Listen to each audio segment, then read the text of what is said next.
morning and welcome to St. Thomas Aquinas High School in Overland Park. Tonight's Hy-Vee High School Game of the Week. It's the season opener in Kansas and a big-time EKL clash in Week 1 as number 10 Blue Valley takes on number 1 St. Thomas Aquinas.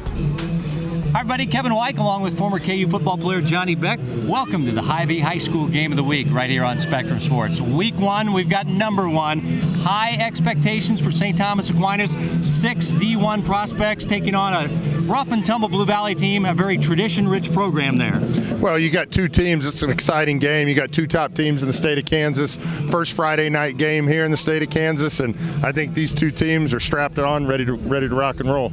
Time now for the Hy-Vee player profile, and we'll start with the two-time All-State safety, Eric Olson. Yeah, that's a kid who's got some blazing speed. If he gets some open field, look for him to take it to the house. I think, you know, St. Thomas Aquinas, they're going to try and keep him corralled, not allow him to get to the outside. And Aquinas has some pretty good DNs that I think they'll be able to, you know, work to contain him a little bit. And for St. Thomas Aquinas, they run the flex bone, and their main back will be Tyrone Tank Young, a sophomore. Yeah, he's a tank for sure. You know, he earned the nickname 5'9", you know, about 200 pounds. So he's going to be a guy that's going to run in between the tackles, pretty tough, always falling forward for those extra yards. But they've got guys that are going to be coming in. They'll platoon those guys quite a bit. Week 1 in Kansas, we got a good one. St. Thomas Aquinas playing host to Blue Valley. It's the Hy-Vee High School Game of the Week. Back with the opening kickoff right after this.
The Hy-Vee High School Game of the Week is brought to you by Hy-Vee, the official sponsor of High School Spirit.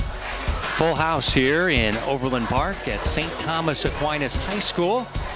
And on a warm and windy night here in Johnson County. Let's go down on the field now for the opening coin toss with your referee, Dean Pierce, and the captains from both teams.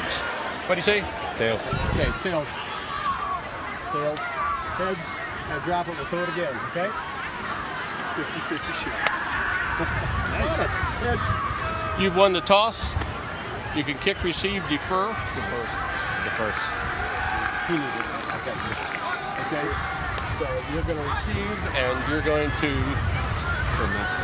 ball. You're going to ball. No, he's already going to receive. So you want to kick with the wind. Is that right? Yeah. You want to defend the clock, right, gentlemen? Yes, sir. Okay. All right. Yes, sir. Okay, let's turn your back to where you're going to be. Okay? St. Thomas Aquinas has won the opening coin toss. They've deferred, so they will kick off. They'll have a strong southerly wind will defer at their back. That could play a factor in this game. They're going to receive. Last time these teams met last season, St. Thomas Aquinas won the game soundly, 47-30.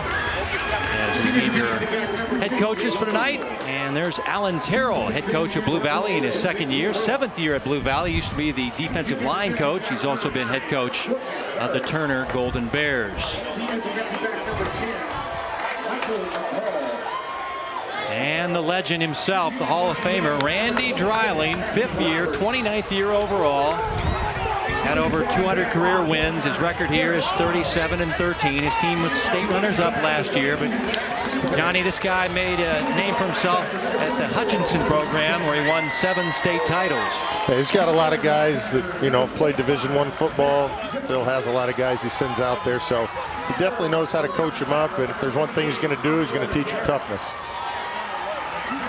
Blue Valley special teams check out on the field in the all-white uniforms and the black helmets. St. Thomas Aquinas has the gold pants and gold helmets with the navy jerseys. And the EKL action heating up last night. Miege beating Blue Valley North. So everybody's trying to establish the pecking order in this very tough football league. And Miege still strong, the 4A champions from last year, as you take a look at a all-conference kicker and Joe O'Leary to kick off for St. Thomas Aquinas. And this kid's got a pretty good leg. I expect this ball 8-10 yards deep. Brendan Barber and Eric Olson, the deep men, and this one will make the end zone for a touchback. Once again, kicking with the wind at his back. 1st and 10 from the 20 for the Blue Valley offense, and their quarterback is Walker Kinney. This guy has all the measurables, Johnny. 6'3", 205, played a lot last year. Just a good all-around athlete and a college prospect. Yeah, he's the next guy in line. Came in last year. Kind of had a rough start to the season, but ended pretty well. And like you said, he's a seasoned vet, so he's going to come out here, hopefully calm nerves this first drive. Now one change in the backfield. Alex Tata is not playing tonight. Their team captain and top rusher from last year, one of their top tacklers at linebacker. So Eric Olson will sub in his spot there at the lone setback spot. This is a spread pistol offense. And they come out passing, and the pass is caught by Green, their top receiver, returning.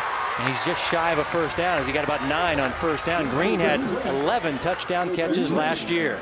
Well, I think that's how you want to start the game right there. Nice pitch and catch. All you're looking for is a complete pass. Just get this offense some momentum. Green, 34 catches, 661 yards, and 11 touchdowns. Cameron Green, 4.0 student, also on the basketball team and track team. He's a point guard in basketball. 2nd down and short, and flags fly prior to the snap. Not what you're looking for right there. Just had a good first down. Now you're back 2nd and 6, 2nd and 7. Timeout for the Hy-Vee starting lineups. And up front, Cheerhart is the guy Johnny really wants to watch tonight. 6'8", 235 senior, all EKL player. And McCumber also returning. Cameron Green, their top receiver from last year, and Olson playing in the backfield with the injury to Tata. Well, Shearhart's going to have responsibility of covering or blocking 2 of Aquinas' best players, Javier Durrett and Matthew Roberts. So should be good matchups all night long here. So we go back to 2nd down and 7 with the penalty on Blue Valley.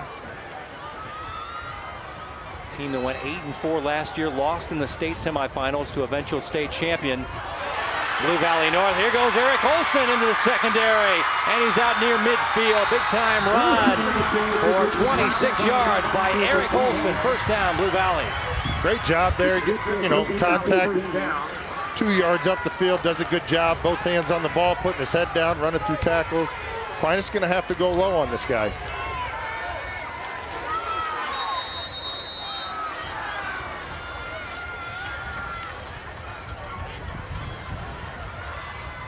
Blue Valley working against that strong south breeze. Averaged 37 points per game last year. This pass deflected at the line. I believe that was Derritt, number 58, the defensive tackle that got a piece of it, or maybe Peyton Reeves. As we check your Hy-Vee defensive starters for the Saints. Turla, the transfer from Shawnee Mission South. Derritt going to North Dakota State. Reeves, and that's Matt Roberts, the defensive end. Meisenheimer is a 3-time starter and leading tackler coming back. And Jaden Russell, a D1 prospect at corner, wears jersey number 2. And this defensive line at Aquinas, they're very active. They're going to get after the ball. They're going to get their hands up. They're going to do everything they can to disrupt this passing game. Swing pass, Eric Olson with running room down the near sideline.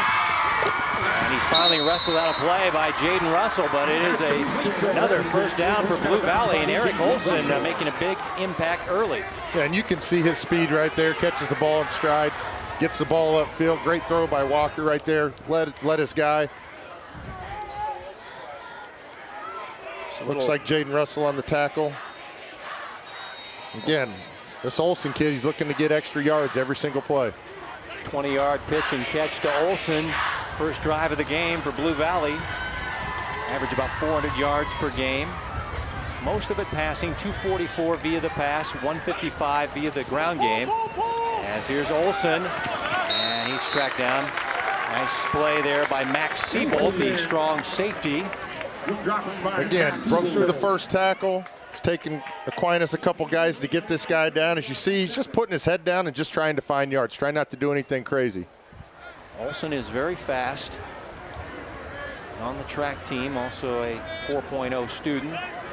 Siebold plays on the baseball team.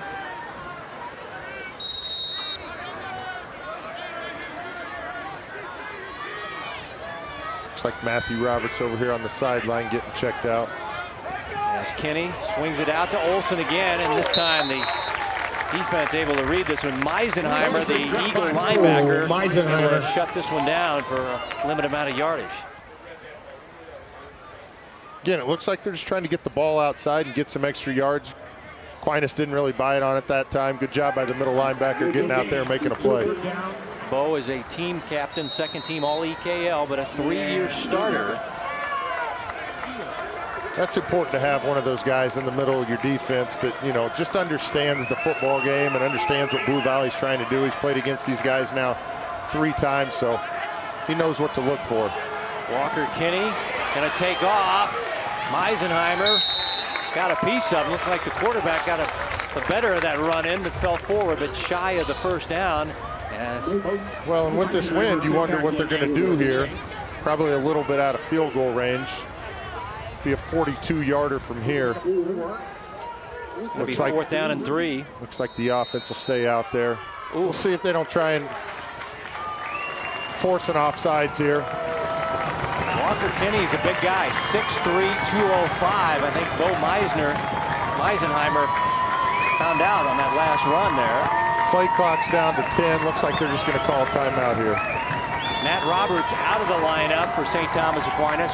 Riley Hilger in, and they'll go for it, and it's incomplete to Eric Olson on the near side, and the ball goes over on downs. Goodyon, the outside linebacker, or the Hawk linebacker, was there with the coverage, and it's St. Thomas Aquinas ball on downs here.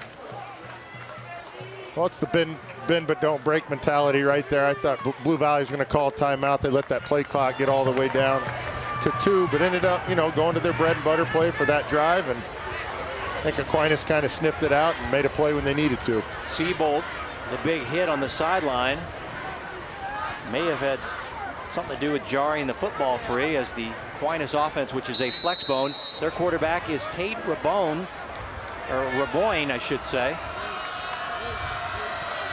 His father, Tony, is one of the assistant coaches. And this is the quarterback keeping. It's a big debate between the football managers on the pronunciation, so they put 2 pronunciations in my head. Guess which one came out first? The wrong one. Great. Yeah, it's here early in the season, you know, we'll get to know these guys. Pronounced Raboyne. Team captain, baseball player. Saw his dad before the game. He's a freshman assistant. After a run of 2, 2nd down and 8. And this play is blown up and thrown for a loss. Nice play by Harrison Nabady, the defensive tackle, number 78. Yeah, great job getting penetration there. Stayed low, got in the backfield. The toughest thing for Blue Valley is going to be sticking with their responsibilities. They're going to have to stay with their man. There's a lot of guys moving, a lot of moving pieces here, so got to stay disciplined on that side of the football, and they've done that the first 2 plays here. Like the quarterback and fullback ran into each other, so the timing was off. Here's Tank Young with his first toe of the night. Now he's going to cut it back, and he is ripped down. Same guy, Harrison Nabity, was not fooled on the cutback on the 3rd down and long run. And it looks like a 3 and out for Aquinas for their first drive of 2018, as Coach Dryling is all over his quarterback as he comes off the field.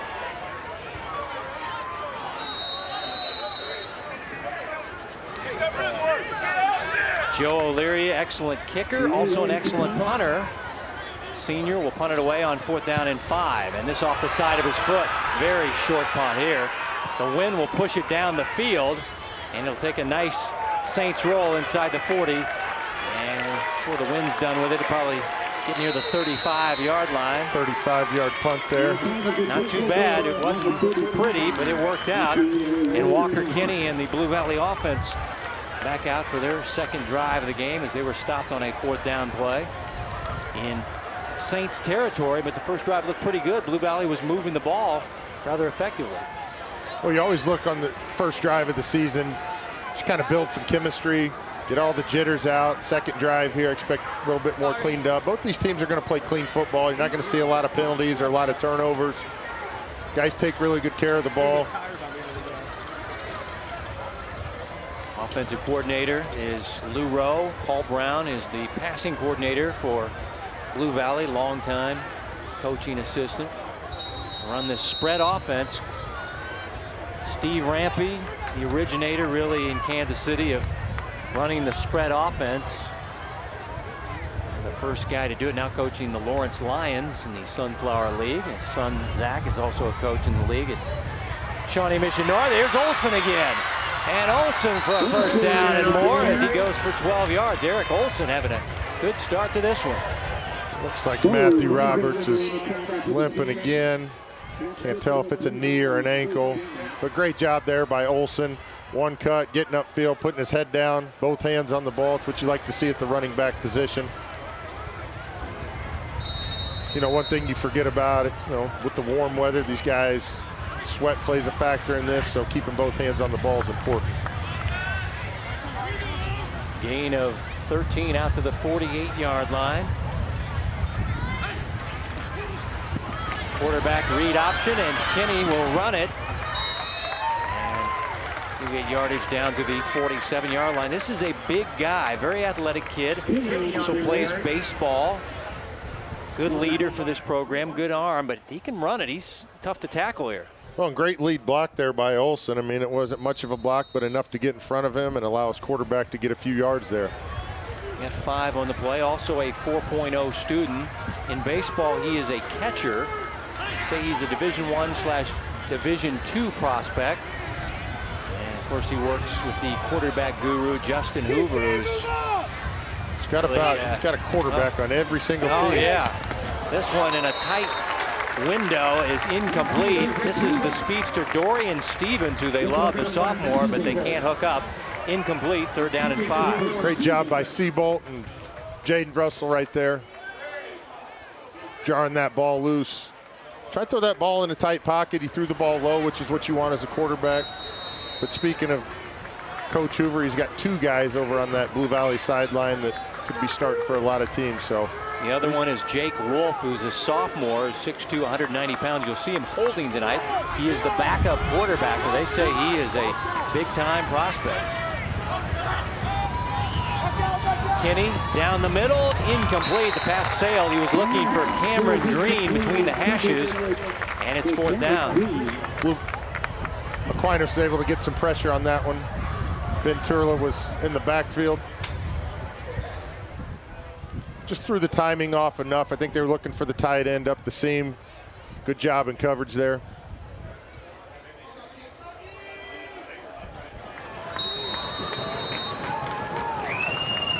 Blue Valley 0 for 1 on 4th down plays, and they'll just pooch it down the field. Nobody back to return this. Blue Valley. Pretty darn good punt right there. Got it inside the 10, inside the 5. Shane Bergerman says, let it roll, let it roll. It's down near the 1-yard line. Great special teams work by Blue Valley, and the Saints will be pinned deep in their own territory for their second drive of the night. Well, it helps to have a guy that's athletic back there. You know, you think of him just as a quarterback, but he just punted the ball 49 yards, exactly what he needed to do right there. He's officially spotted at the 2-yard line.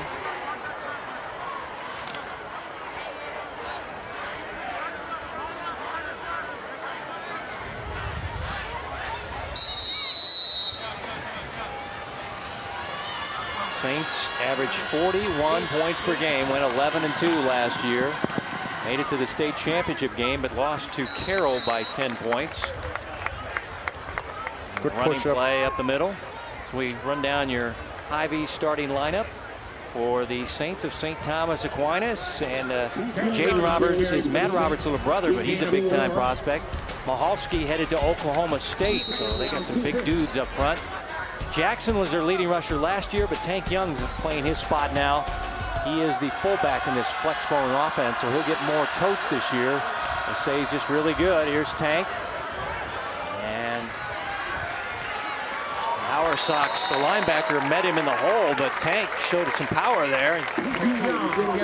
He's very close to the first down. Indeed, he got the first down. So not the biggest sophomore you'll ever see, but that was a powerful run as we check out the 4-2-5 defense for Blue Valley. 4 starters return on the D-line.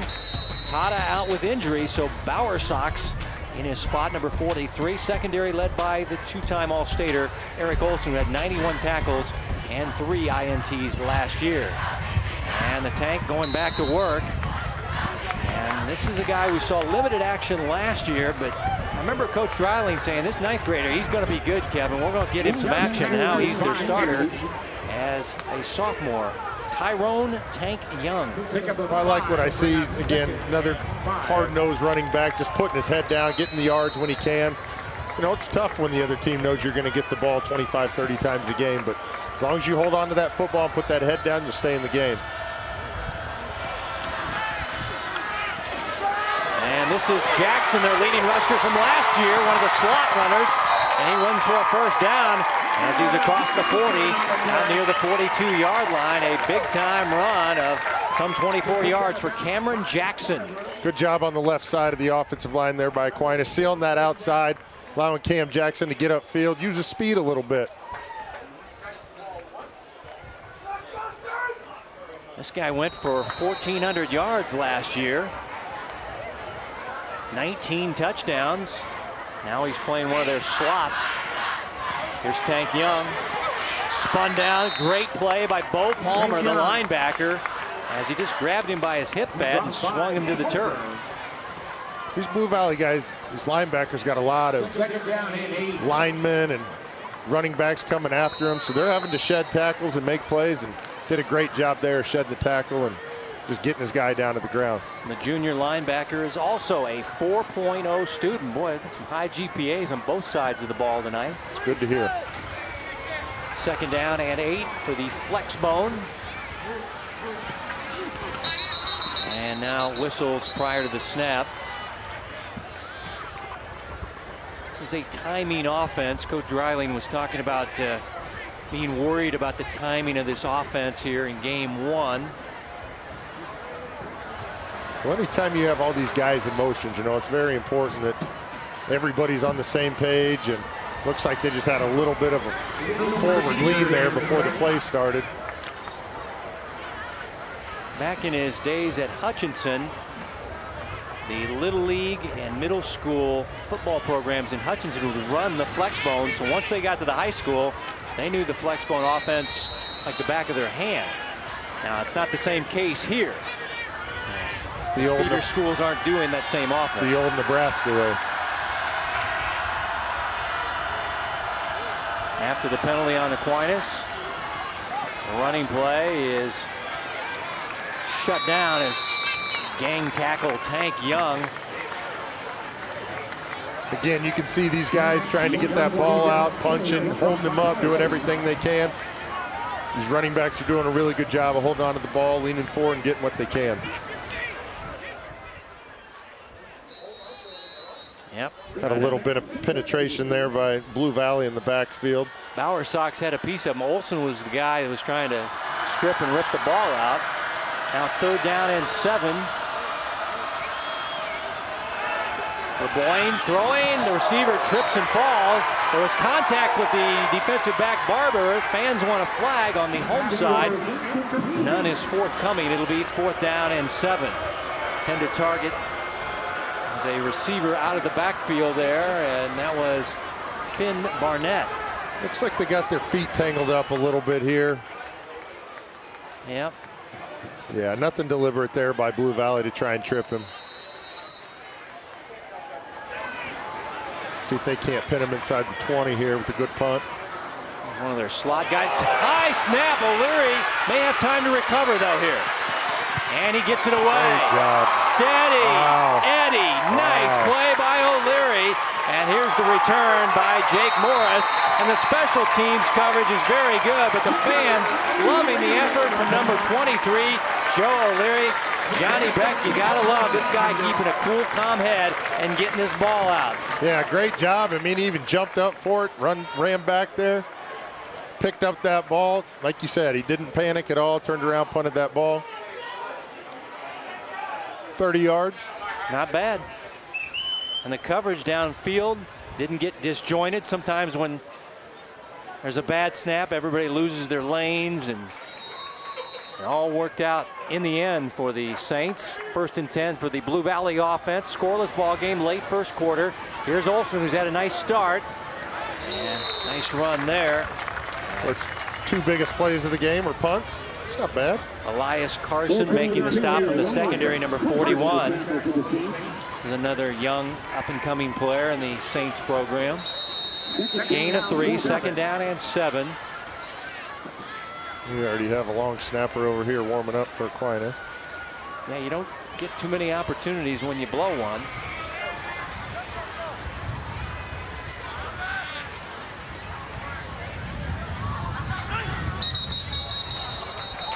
Flags prior to the snap.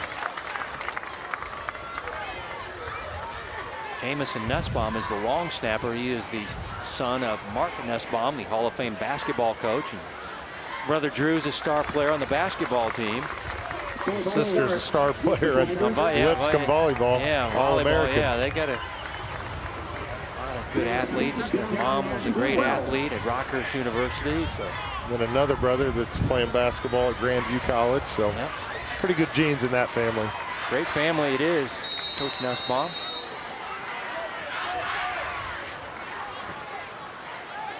Second down and 12. As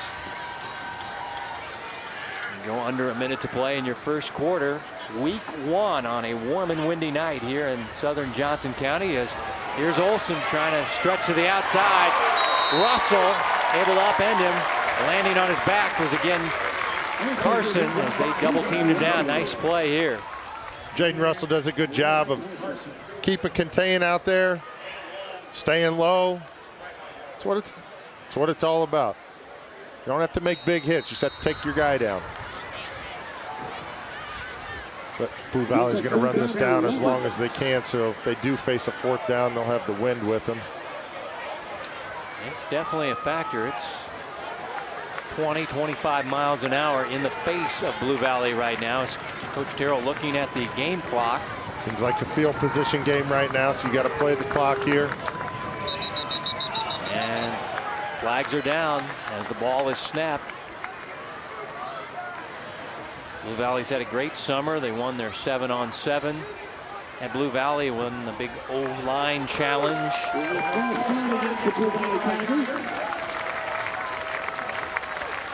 Another penalty on the Tigers will move them back.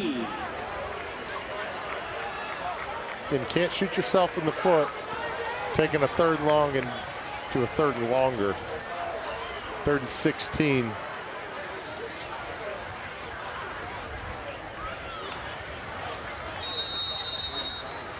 Clock going to wind out before they can snap it on 3rd down and 16. That's the end of the first quarter. You're watching the Hy-Vee High School Game of the Week only on Spectrum Sports. Blue Valley and St. Thomas Aquinas locked at 0 at the end of 1.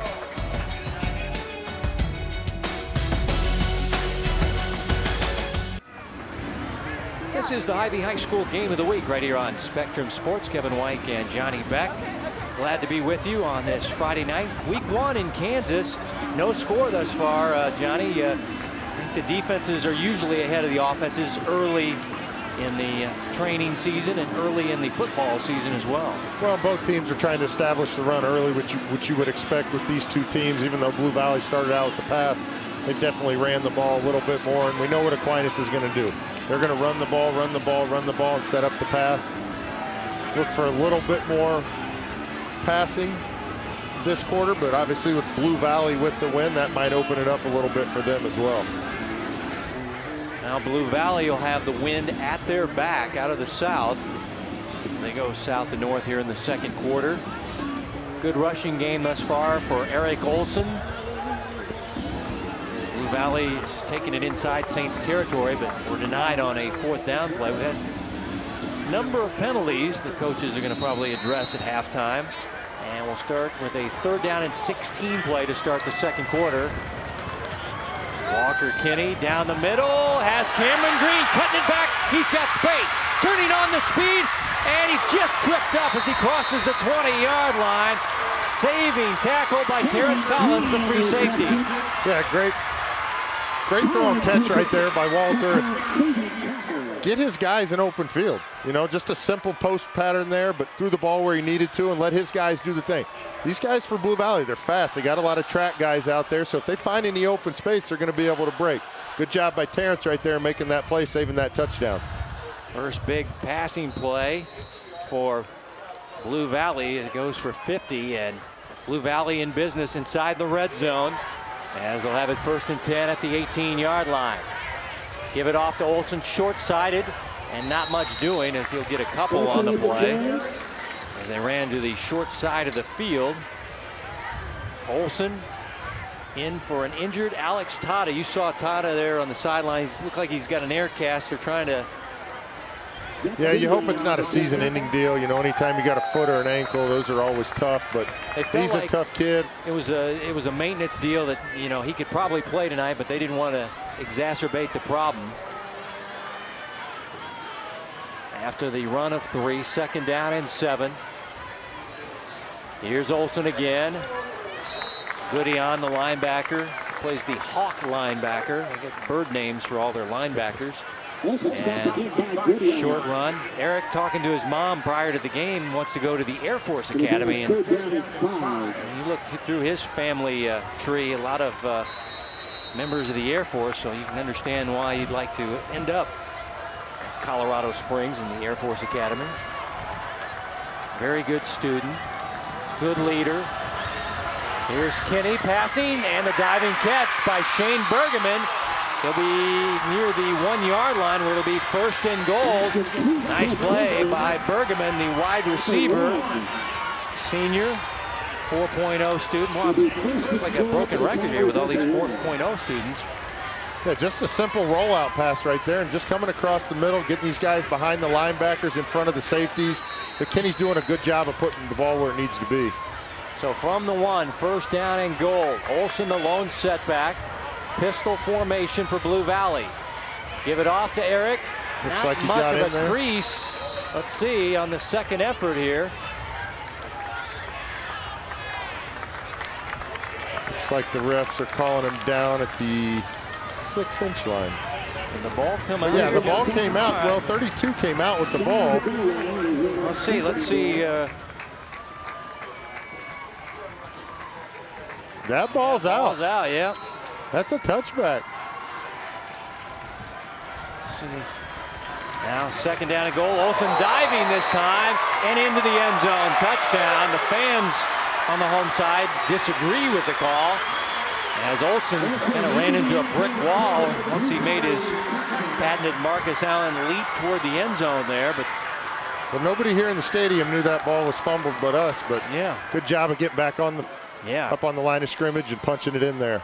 Wow, it was Carson grabbed the leaping legs of Olson and kind of yanked him back, but to no avail as Bradley Middleton, sophomore kicker, tried to tack on the extra point. Big play there, 3rd and 16, ended up getting about 45 yards. That set up the touchdown. Those 3rd and longs, those will kill you as a defensive coordinator. Big plays will kill you as a defensive coordinator, as extra point up and through. Yeah, it's a young sophomore kicker. Let's go back to the Olson touchdown run from 1 yard out. Kind of sandwiched in there. Didn't need a lot of yardage. All he really needed to do was get that 6 inches, but definitely cross the line. Yeah, but he kind of went up in the air, and the guy just yanked his legs back and kind of stopped him immediately. It's always a risk when you leave your feet as a running back. Yeah, 8 plays, 60 yards, but the big play on that, the 3rd and 16 pass from Walter Kinney that set that up. Give Eric Olson a lot of credit, man. This guy's out here playing both sides of the ball, but he doesn't look like he's tired at all. Back in the day, you played 2 sides of the ball, but it's not really, a lot of teams don't use it anymore. It's rare.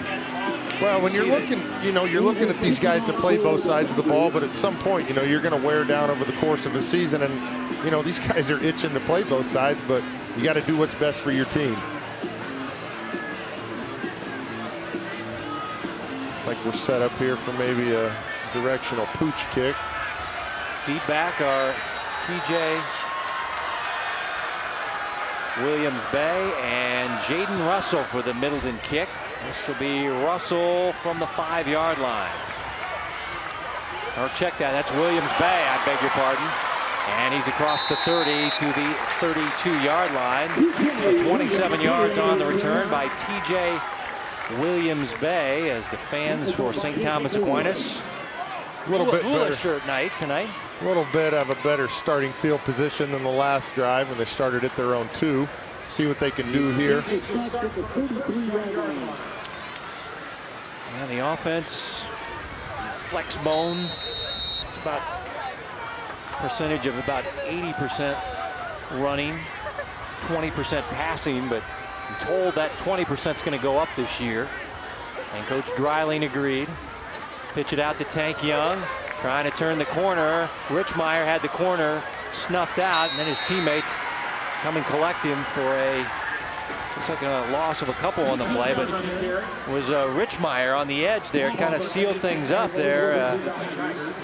Kind of cut him off at the pass and made him cut back here. Number 6 here, watch him. Not going to make the tackle here, but he just kind of messed up the running play there. And that's what it's about. You got to keep your contain. You got to force them back to where your teammates are.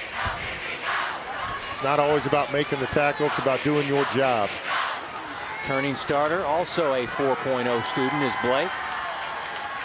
2nd down, actually, they got a yard on the play. Here's Tank across the 40. Great block there by Cameron Jackson to spring him. Got yardage for about 7 yards on that run. Just a quick hitter here. Yeah, and you see Cameron Jackson come back and just get his guy enough where he can't make a play. And I think that's Olson right there that he chipped just enough. Caden McCumber made the stop. But yeah, Cameron Jackson now has to block when you play one of those slot positions where he was a fullback last year. Here's Tank Young. And Tank's got the 1st down. And Cam's one of those kids that he's going to do what's best for the team. If they move him out to the wing, he knows what he has to do. He's not going to be selfish. He's not going to do his job. I really like to see those guys do this, especially in this offense where you're going to have 11 guys on the same page. You can't have one guy not doing their job.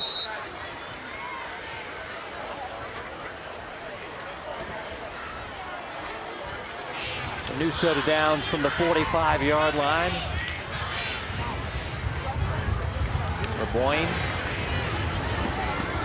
Again to Tank Young. Another 5-6 yards. Boy, he is tough to bring down. He just kind of moves the pile out to midfield for a quiet 5-yard gain. Gets that pad level down. It's really hard to kind of get a grasp of him. Again, right there, just pulling guys an extra 2 or 3 yards. Sutton Williams got a ride there. The defensive end, he kind of jumped on, and Tank took him for 5 yards. We look for Aquinas to do a play action pass here at some point.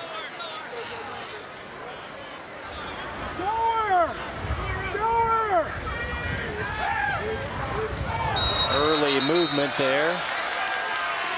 One of the tight ends, Gable, I should say. Jack Gable, basketball player here, and just a little ahead of himself, number 89. Seen a couple offsides here to start the game for both teams. Obviously, these guys are just anxious to get on the field, start hitting another colored jersey as opposed to your guys for the last 3 or 4 weeks. So see if he can't come back here and make a play. You got wide receiver Theo Graybill, and you got tight end Jack Gable. And Counter right there. Cameron Jackson And the slot. Boy, he shows a lot of patience on that run, and he's very close to the first down. He was their leading rusher last year, 1,400 yards. Yeah, he's making the most of his carries today. Second or third carry of the game. Again, another guy that just puts his head down and gets what he can. See him follow those big offensive linemen. Third down and short. Best drive of the night for the Saints. Trailing 7-0 here in the second quarter.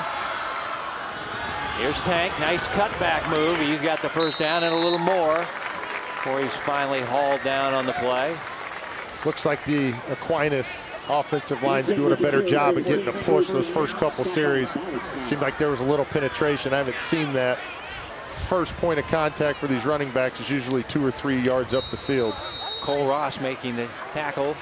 Outside linebacker for Blue Valley. And it's got to be tough to play against this, type of offense, because every single play you don't know who's getting the ball, and you have to be fundamentally sound. There's that play action pass. Passing to the tight end. There is Gable. Touchdown, St. Thomas Aquinas. I thought they'd go back to him.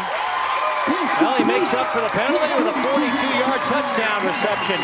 Jack Gable. Love that as a coach. Guy makes a mistake, but you find a way to get him back in the game.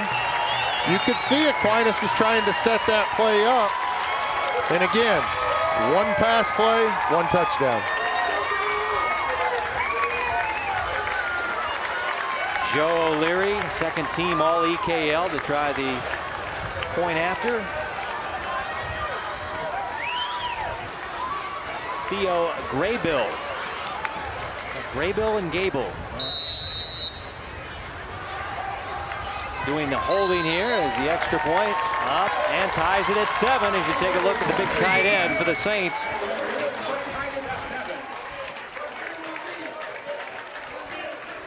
He was wide open. Yeah, there wasn't a Blue Valley guy within 10 yards. Again, that's what this offense is going to do. It's going to force you every single play to play every guy on the field. And right there, the tight end just slips through, gets up the field. Good job of Reboyne throwing that ball to where his guy can catch it and then scoring that touchdown. Great answer drive by the Saints. As Jack getting all the high fives, also plays basketball. Yes, sir, we ain't done. Give these guys a little confidence there on offense. Both teams moving the ball. 7 plays, 67 yards. And again, another big pass play that sets this up. Obviously, this one goes for a touchdown, but we've seen a couple big pass plays today for both teams, and that's been the difference in the game. Got the ground game going with Tank Young, and like you predicted, going to hit you with the big one over the middle. They find the tight end for the 42-yard touchdown. And all even at 7 here. Yeah, I got it.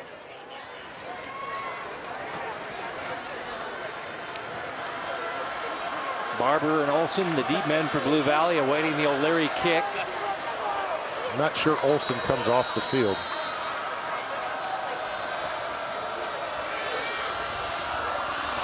Squib kick. It hits a Blue Valley player, and they'll cover it up immediately. As that was Brandon Freeman, who's known as the workout warrior in the Blue Valley weight room, but a flag is down here. But that ball hit him on his leg there as he was backtracking to block. Not sure what the flag is for. Personal foul on St. Thomas Aquinas. So they must have jumped on the pile once the ball was recovered. Let's see if we can. Looks like number 14 just made contact with him. Some late contact for the 15-yard penalty, though. It was already pretty good field position after the squib kick.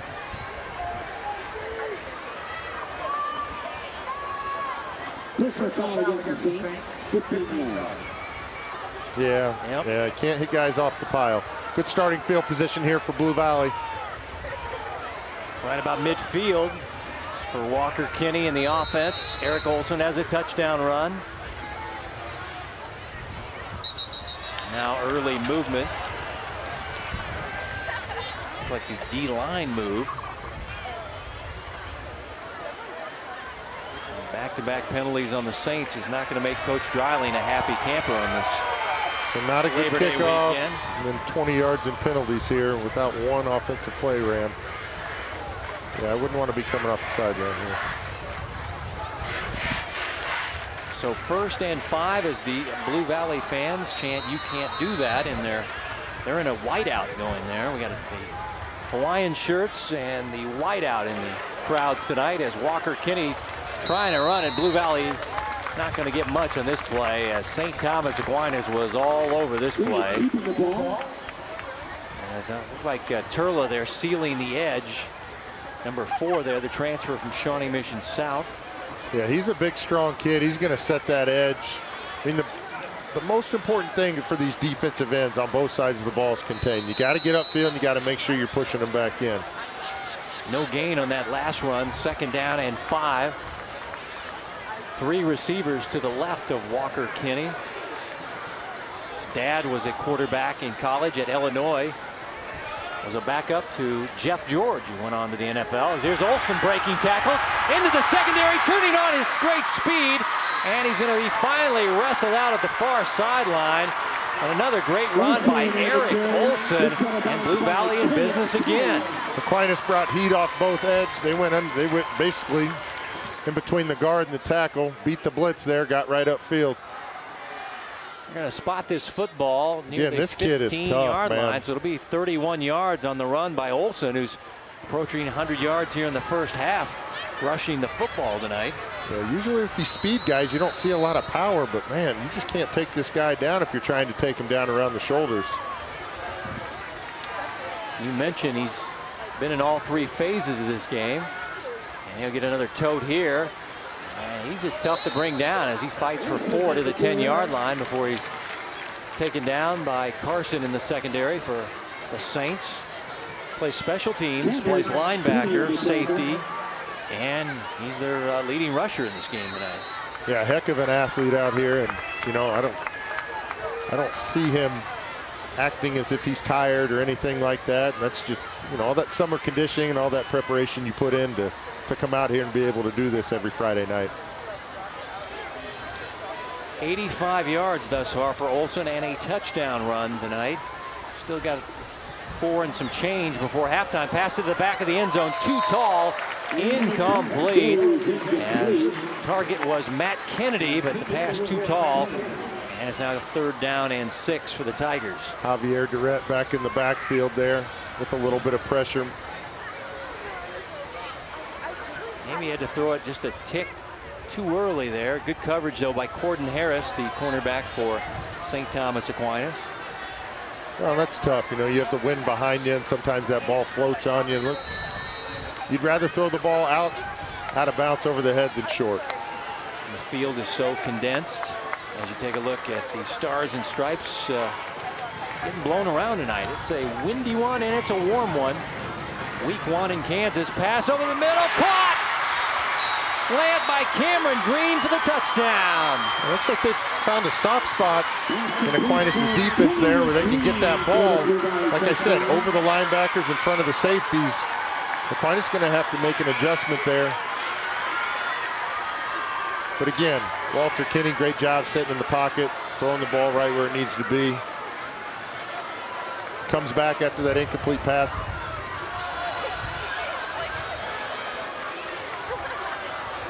First quarter, no scores. Second quarter, 3 touchdowns. Everybody's settling in here as here's Middleton with the extra point try. He's 1 for 1. Snuck that through. Go back to the slant here. And it's Cameron Green with the touchdown. About 5 yards deep. He had 11 last year, and he's their go-to guy, and got his first receiving touchdown of 2018 as it goes for 10 yards. Well, and that scoring drive set up with the 15-yard penalty and then tack it on with another 5-yard penalty. You can't allow the other team to start at the 50-yard line, but Blue Valley did a good job of taking advantage of that and capitalizing with the touchdown. 5 plays, 46 yards. Quick minute 44.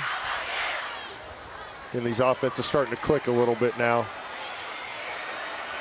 Wouldn't want to be one of these defensive players jogging off the field. I think we expected some points here. No, last year it was 47 to 20. So there's 67 points right there. As Middleton kicking with the win. Williams Bay on the return from inside his 10-yard line. Got some nice moves there before he's wrestled down by Devin Somerville, a linebacker, backup player, and special teams contributor. Well, special teams, a lot of times is good for these younger guys to get some varsity snaps, and those guys are going to go hard. They're going to try and make a name for themselves, make a big play, see if they can't work their way on defense.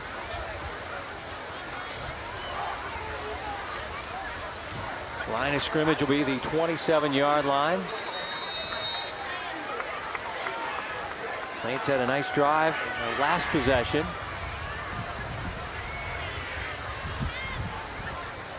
Here's Tank Young with running room, breaking free and turning on the Jets. He's Look gone. out! Tank gonna take it to the house.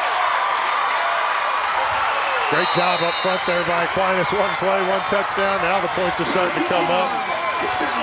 73 yards in a flash for number 28, Tyrone Tank Young, the sophomore. He's been running hard all day. It's a matter of time before he's going to break through that tackle and get a big chunk of yards there. And you can see the speed on both sides here with these running backs, doing a great job of getting through that first tackler and making things happen. Got some pretty darn good running backs in this league, I'll tell you what. Well, this is one of the top ones. Bryson Cobbins at Liège, also a very good running back. As the standing right down there watching. Is up, and it is all even at 14 as it splits the uprights. And Tank Young into your secondary, into the end zone. Again, just great job interior right there, just sealing their guys. If these guys get any full head of steam, it's tough. Yeah, then you talk about the speed. These guys are going to be playing on Saturdays, I can tell you that. You mentioned Bryson Cobbins in the house. His team winning last night over Blue Valley North. Talking about the Liège running back. Yeah, this guy's all tight. And there he's went over 100 yards on that 73-yard bolt. Yes, sir, Tank. Good job, Tank. 11 carries, 117 yards. That's a pretty good average. I think they'll take that every time.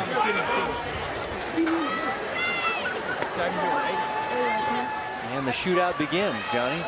Well, Blue Valley's had pretty good starting field position every drive they've had. See if Aquinas can't get them on their side of the field this drive here. Barber and Olsen, the deep men. Last time it hit an up man, and they'll just kick this one deep. That ball's going to get in the end And zone. Larry's strong leg will be a touchback. First and 10 from the 20 for Walker Kinney, who has a touchdown pass. And they also have an Eric Olsen touchdown run. They're 14 points tonight. Seeing the big names on both sides of the ball stepping up here. Can't imagine that the defense is getting any nice words said to them as they get back out in the field here. Walker Kinney, his grandfather played at Nebraska. Jeff Kinney. You got to be an old geezer like me to remember him, but I do remember him. Yeah, he was like a fullback back in the, it was the Tom Osborne days back then. Not a bad guy to play for. Nope. Quick pass is low, and are they calling this a catch to Bergman? I haven't seen. We haven't seen a signal. They're saying. Yep, caught it. Yep, it is a catch and a gain of about 5 or 6 yards. So Bergman able to go down and get this one before it hit the turf, apparently. You know, if you sell it coming up and a referee didn't see it, if you turn over and you show him the ball. All right, yep. Not sure he did that, but. Well, he got 5. Second down and 5. Bo Palmer in the backfield. Quarterback going to keep it. Not much running room on the short side of the field for Walker Kinney. Making the stop was Goodion, the linebacker, the Hawk linebacker, as they're classified. And an Eagle linebacker, that's Meisenheimer. They got a weak side outside linebacker. This is a 4-2-5. They gave about 19 points a game, but they really rely on their front four to get some pressure and hold these blockers up to allow their linebackers to make some plays. Big down and distance, third down and 5. Bring any pressure here. Quick slant, Cameron Green, Ball's headed out. yard free. Nice hit by Carson from the secondary to knock that ball free, and it's fourth down. Great throw there by Walker Kinney, but even a better job there. Aquinas defense. All you got to do is make contact with the guy. Great job of just putting your body on a body and forcing that ball out.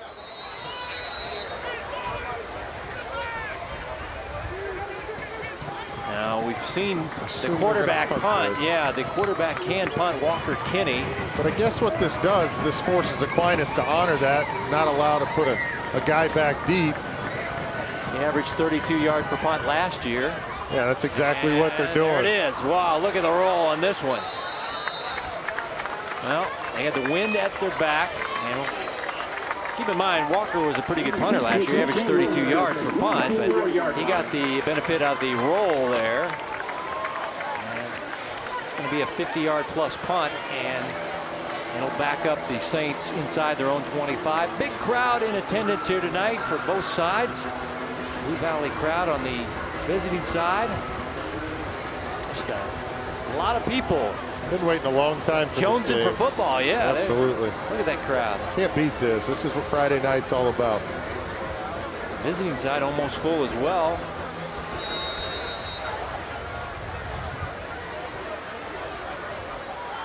So first and 10 for Raboyne in the offense. And here's Tank Young working the outside again. And he gets outside. And great block by Joe O'Leary. And he's finally Just pushed out by Barr. O'Leary is one of the slots, and they have to block. And Joe, who's a kicker here also, and there it is. Just runs him over. Took Bergman out, and Barber just took a stiff arm to the chops here, but able to get Tank out, but not after a first down run to the 41-yard line, 17 yards. And Tank getting big chunks now in this one. Raboyne down the sidelines, has O'Leary with the catch. And it's knocked out. Oh, wow. Ball is just jarred free with the hit. As Joe had it land right in his breadbasket. Then he took the pop, and the ball came out. Incomplete. A great play call there. Blue Valley just does a really good job of staying with their guy. And, again, you see the ball, completed, but these guys are just making contact with them and jarring the ball loose. The old footsteps of Shane Bergman. The safety man was coming over there, and consider Bergman their top cover man in the secondary. But O'Leary, he took his eyes off the ball there for a second. That was right there. And this is Jackson. Jackson into the secondary. The spinorama still on his feet before he's wrapped up by Bo Palmer near the 40-yard line. Fresh legs right there. Good cutback. Good spin move. 19 yards and a first down for Cameron Jackson. But again, you can see this Aquinas offensive line doing a good job opening up some holes. And I don't want to say these Blue Valley guys are wearing down, but the Aquinas guys are definitely stepping it up a notch. And a nice play coming back. Mason Richmond, the defensive end, not fooled, throws Tank Young for a loss. And that's a tough job, too, for him to get his arms around. Where did he come from? Boy, he just jetted through. Nobody touched him. Defensive line, D-tackle. This guy, say he's got a lot of upside. I guess he heard me up here say they were getting tired. And we got a timeout on the field. This is one of those hydration breaks. This will not be charged to either of the teams. Still hot, muggy, windy night. Both teams had to deal with thunderstorms trying to practice this week. I was at the Saints practice on Tuesday, and they were out in the field about 5 o'clock. Those storms just rolled in really fast, and they had to hit the gym. And I asked Coach Driley, and I said, "Oh, those gym practices, you don't get anything out of those." He goes, "Actually, we did this time." So I was shocked. The coach said, yeah, we actually got some work done in the gym, because usually coaches, football not coaches don't like to go practices. inside. No, they think the kids don't, have as much focus. But obviously, I think, here, if you're not focused, you're not really at the practice. So you got to do what you got to do, and you got to make the most of your time.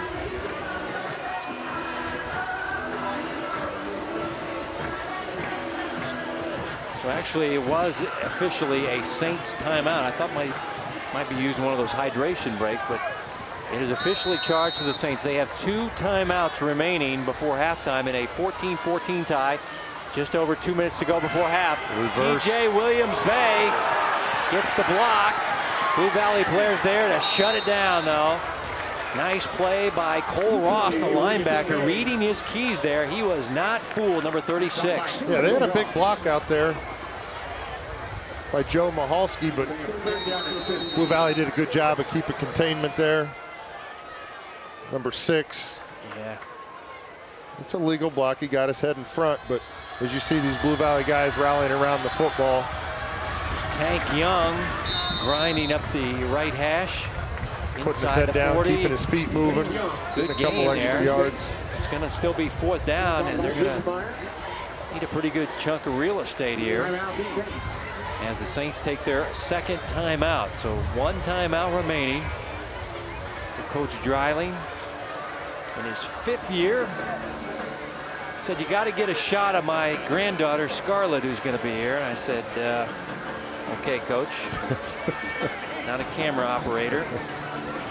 His daughter, but you can pull some strings. yeah, his granddaughter Scarlett is here. I said, is his grandson Emmett, who's a 1.5 years, said he's not quite ready for it yet, Kevin. He's not going to be here tonight, but Scarlett will be here.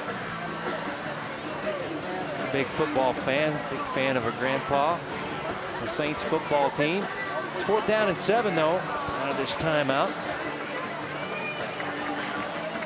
Looks like Aquinas is going to keep their offense out on the field.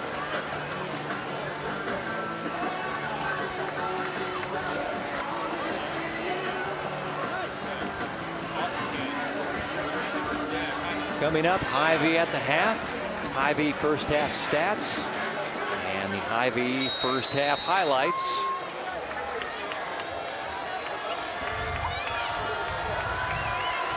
Now 4th down and 7. Got one-on-one coverage up there at the top. And the quarterback has time. Now he'll take off, has running room, and he'll run for the first down. LeBoyne has speed, and he'll get the first down. Yeah, both these quarterbacks can tuck the football and get yards upfield. You see it right there. Good job of looking downfield. Didn't have anything, but didn't panic. Tucks the football and gets the first down. Finally wrapped up by Olsen in the secondary, but they convert on 4th down and 7. Clock at 1:20 before halftime. Here's Tank Young. And Tank breaks a tackle and into the end zone for a 2nd time tonight. Tyrone Tank Young, 25 yards to go along with a 73-yarder. He's over 100 yards. And the hype is real on number 28. Again, Cameron Jackson right there. Good block to get him outside. You see here, he just comes in motion, circles around, does a good job of fighting his guy. Again, it's just about staying in front of your man, stock blocking. You don't have to pancake your guy. You don't have to do anything crazy. Just stay in front of your man and allow your running back to get upfield and get some extra yards. Again, another broken tackle there to get in the end zone. Aquinas is kind of hitting their stride right now on offense. O'Leary.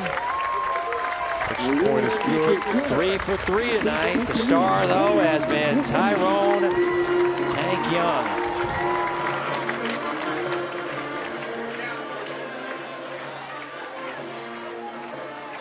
Again, good blocking on the outside. Those slots have to block.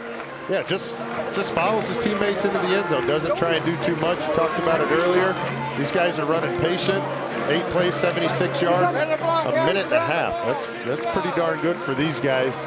They did have the 2 timeouts, but you go back and look at that 4th and 7. Where Tate Raboyne gets that first down with his legs. Wow. Keeping that 10-yard average. Blue Valley still will have 3 full timeouts. And just over a minute, they have the passing offense. Yeah, you would assume they're going to try and, if anything, try a couple long passes, see if they can't set it up. If not, since Aquinas only has 1 timeout, they'll be able to run the clock out if they can't do that. O'Leary the run up, and he's going with the deep ball here. And it's going to be returned near the 1-yard line. And it's Olson who's doing it all tonight for the Tigers, and he's still on his feet. And Olson with a tremendous return, as he's going to get like 44 yards on this return. Eric Olson. Not sure who this penalty flag is going to be on. There are a couple guys flying from both teams. Again, they're going to make sure that the players are safe out there. They don't want these guys trying to pick somebody off of a pile. Dean Pierce is your referee.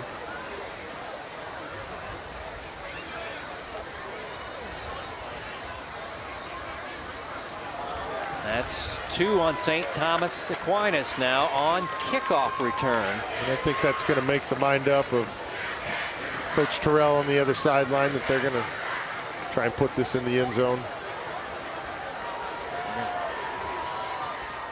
He catches this at the 1, and Olson is just a great kickoff return. Yeah, great job there being patient, following his blockers, and then right here he shows his athleticism. He fumbled the football again there. So I'm not sure how they can call a penalty when the ball's out, but a little fighting for the ball. A little pushing and shoving. But you're taught as a player, if that ball's on the ground, that you got to fight for it. So I'm not sure Dryan's going to be upset at his guys, but I definitely would not want to be this sideline judge on this side. And Nash Sloan came up with a loose ball. Passing game to Green. The slant is caught, bumped down quickly. I would expect to see a corner route here at some point. Terrence Collins, the safety, made the stop. Green has a touchdown catch tonight. He is their top target in their passing game. First down to the 28. Still plenty of time for the Tigers and the full set of timeouts here. They're almost going to want to run this all the way down to 0. Yep. So running play to Olson. Derrick hops on his back, and we'll throw him timeout, Blue Valley. Down for a 2-yard loss, and now Blue Valley will use one of those 3 timeouts. There's Javier Derritt, who's headed to North Dakota State, first team All-League. Team captain, 6'3", 293. They got some beef up front.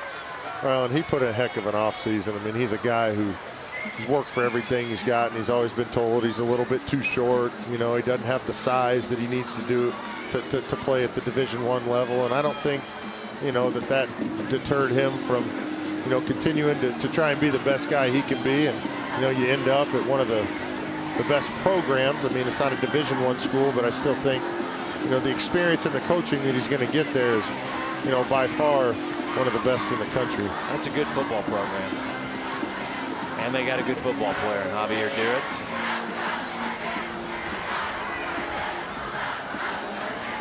I think they're working on Tank over here a little bit.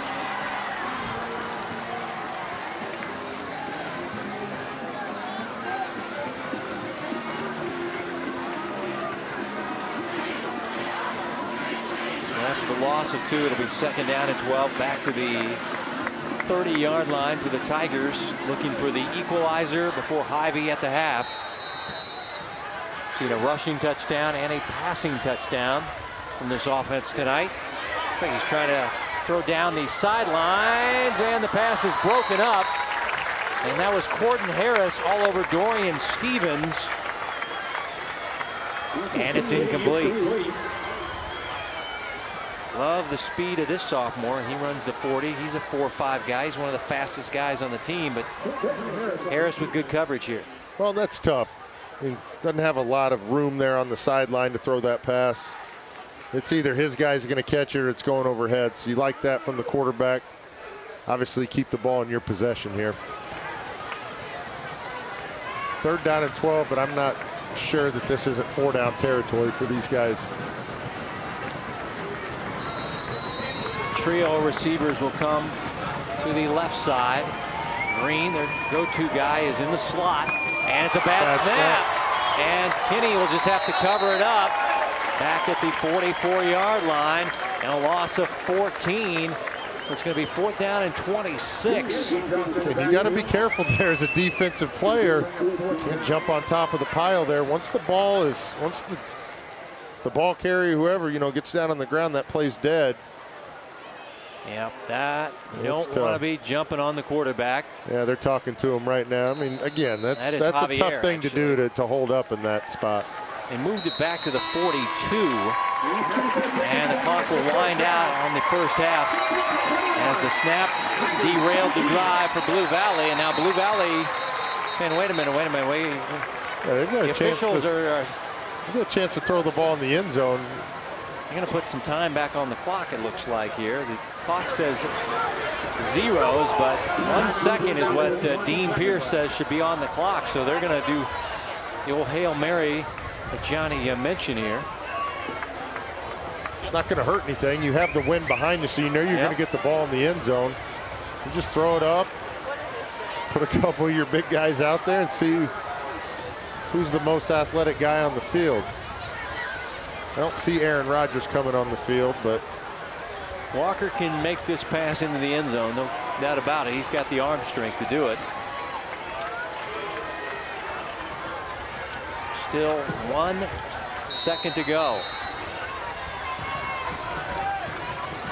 See if he gets enough time to allow his receivers to get downfield. Walker drops this ball. Like a hold right there. 5 receivers out there, throwing to the back of the end zone to Bergeman, and it's out of the back of the end zone, incomplete. A lot of things happening on that play there. Looks like Javier Durrett was held. And we've reached halftime. No flags down. 21-14, St. Thomas Aquinas, our #1 team in our Super 25, leading number 10 Blue Valley by a touchdown. Coming back with Hy-Vee at the half.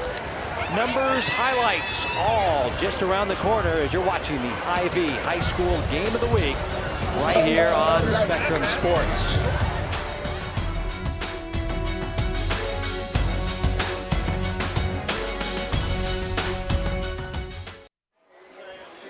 Welcome back to Hy-Vee at the half. Good one in week 1 of the Eastern Kansas League with St. Thomas Aquinas leading by a touchdown. Let's get to our Hy-Vee first half highlights. Johnny, Blue Valley got off to a nice start here with the passing game. Yeah, both teams are setting up their offense through the run game, and it's kind of allowing those linebackers to come up a little bit, obviously playing the run, and quarterbacks are doing a good job of finding the guys. Great play right here. Walter Kinney puts the ball where he needs to, and then Olsen finishes it off. This kid's had a heck of a first half. Both running backs really have. But you see here, not being brought down by one guy, fighting for those extra yards every single time. And then again, pass play across the middle. Just doing a really good job of playing pitch and catch with their guys. And that's what you're trying to do week 1. As far as Aquinas on the offensive side of the ball, see that big pass play right there? Again, they kind of set that up with the run. You see right there, just a little play action, tight end, seems right up the field. Jack Gable with the catch there. But both teams are definitely starting to make their mark on the offensive side, so I'm assuming these defensive coaches are going to make some adjustments here. Stop the run first, then obviously be disciplined in the defensive backfield to make sure you're not giving up those big plays. We know these teams are going to score a lot of points. We know they're going to be pretty athletic on both sides, as you see right there. Great job of blocking upfield to spring that run, but both running backs kind of showcase their skills in the first half, and I think we'll look for more of that coming up in the second half. Hy-Vee first half numbers, what stands out for you, Johnny? Well, the passing yards for Blue Valley. I mean, I think that when we came into this game, we thought that they were going to try and establish the run, but I think they found, some spots on the Aquinas side, the defensive side, that's allowed for a couple big plays. Some of those penalties that Aquinas had, allowed Blue Valley to have some good starting field position, and that's the momentum you can't allow the other team to have when they're starting on your side of the field. No turnovers, which we thought both teams were going to take care of the football pretty well. Second half around the corner. You've been watching the Hy-Vee at the half. Third quarter is coming up next, right here on Spectrum Sports.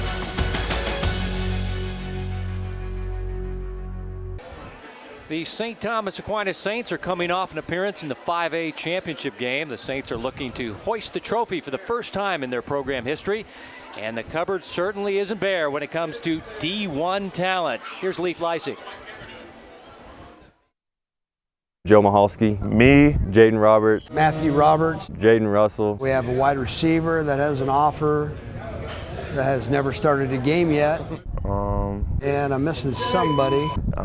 Can't picture it right now. St. Thomas Aquinas has so much Division I talent. Sometimes it's hard to keep track. I've never seen anything like it. I coached, the previous probably 20-some years and had 3 Division I guys, and now all of a sudden we got 6 on one team. So it's a strange deal. The talent's unbelievable, probably best in Kansas right now. Coach Randy Dreiling won 7 state titles at Hutchinson. Stay square. No. Yep. That's it right there. Stay on this line. Okay, now this is what's happening in the game. This is really weird, by the way. What isn't weird is how close the Saints were to a state title a year ago. I was depressed, honestly. Yeah, it did leave a really bad taste in my mouth, but it just makes me, what doesn't kill you makes you stronger. I'm a believer in that saying. These guys, I think that they saw that nobody's giving you anything, and you got to earn it. You got to earn it each week on the field, especially in our league. Every week, it's a tough game, tough opponent, gets you ready for the playoffs. And then, we just got to finish. To finish it off this season, the Saints are adopting a more business-like approach. No jewelry, no earrings, no chains, especially during when we're on pregame practices. No crazy haircuts, anything like that. We're really focused on football, and football is what we're here to do. And for the Saints, this could finally be the year. You can feel it when something special is about to happen. You can feel, it in the air, kind of. Who else deserves it more than us? I'm off, and I'm on that backside backer.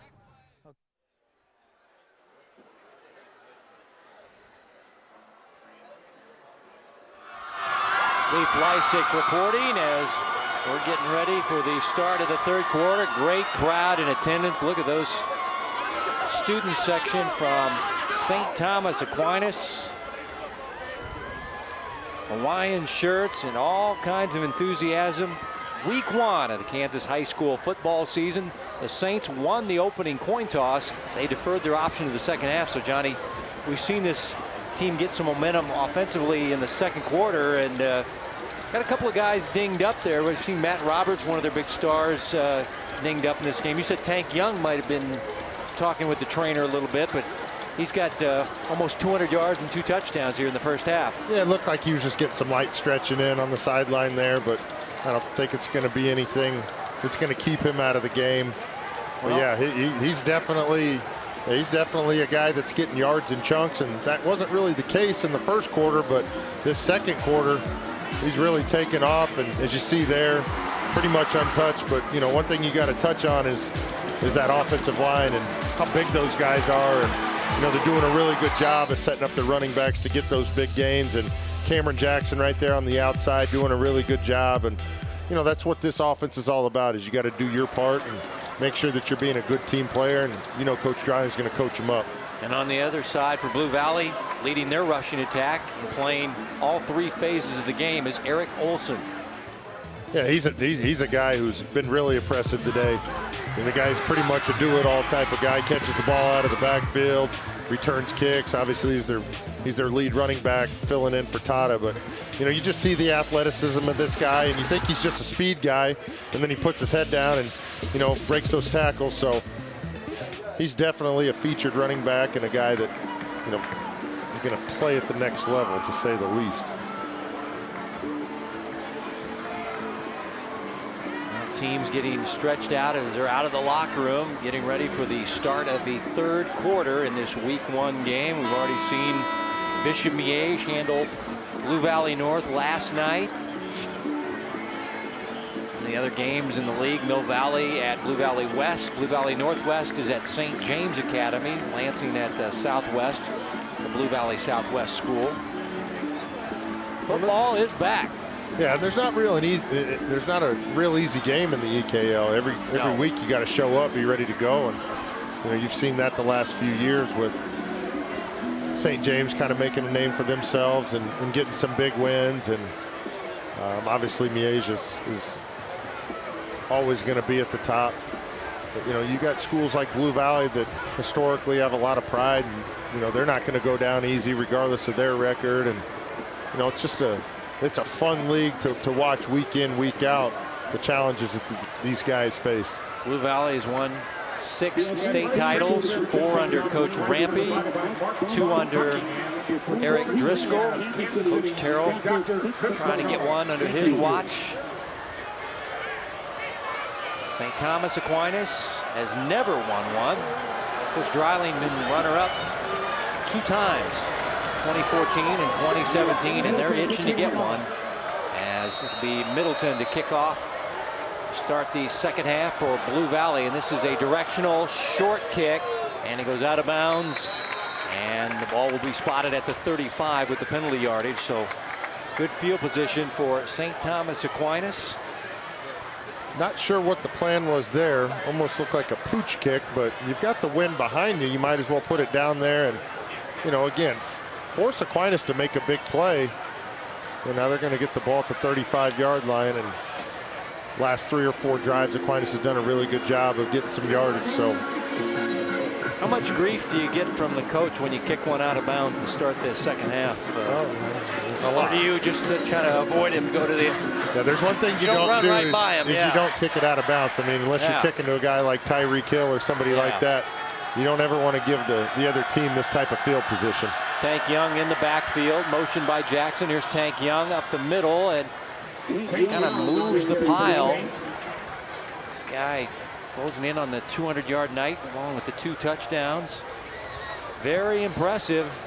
The new fullback for St. Thomas Aquinas, as he got 4 on that last run. And it just seems like those dust-ups in the middle are, you know, 4 or 5 chunks for Tank, and then look out, take one to the house on you. Yeah, we haven't seen too many run plays into the backfield, so give credit to both offensive lines. Pitch it out. This is Ketchum, and he turns it up the sidelines. Charlie Ketchum finally pushed out of bounds. He's got a first down. Barber finally pushed him out, but this time the left slot, Ketchum broke free, the senior, and it's a big-time run. What you see here, Cameron Jackson is the lead blocker. Does a good job of springing that block. Look at that guy. Pancake block there. That's exactly what you're looking for with a guy without the footballs. Block downfield. Goes for 36 and a first down. And this is a quick pitch out to Cameron Jackson. Nice play, Eric Olson. Tackle for a loss by the strong safety. Well, just almost flip sides there. Blue Valley was kind of waiting there. Olson again. Can't say enough good things about that kid and his impact on this game. This guy has not only classroom smarts, but he's got football smarts, according to the coaching staff. Well, as you saw there, he could have easily went after the quarterback, but trusted his teammates to do their job and stayed assignment sound and made the play. Loss of 3, second down at 13. Raboyne to throw, looking end zone, and short. Charlie Mysick held up as the ball kind of hit that wind there and kind of died and didn't quite get there. And Mysick cut his route back a little bit, but couldn't make the catch. Usually when the sun goes down, the wind dies down, but it doesn't look like it has died down too much here. And that's a tough throw, thrown into the wind, 35 yards. Great effort there, trying to go back and get the football, but as you see, they're trying to set it up with run, and then pull that play action and see if they can't get a guy free downfield. They're down in 13. Tank Young gets a block, and he's not going to get the first down as he's ridden down by Barber and Palmer. It's going to be 4th down. O'Leary is a good kicker, and this is right about his range, I would think, Johnny. Yeah, you would think, you know, with the wind, he would be a 45, 50-yarder. Yeah, I guess he's this would be a here, yeah. This would be a 39-yard field goal. No 23 is running out there, so they are going to go for it on 4th down and 8. Just outside the red zone at the 28-yard line. Big play in the ball game. And Blue Valley helps them.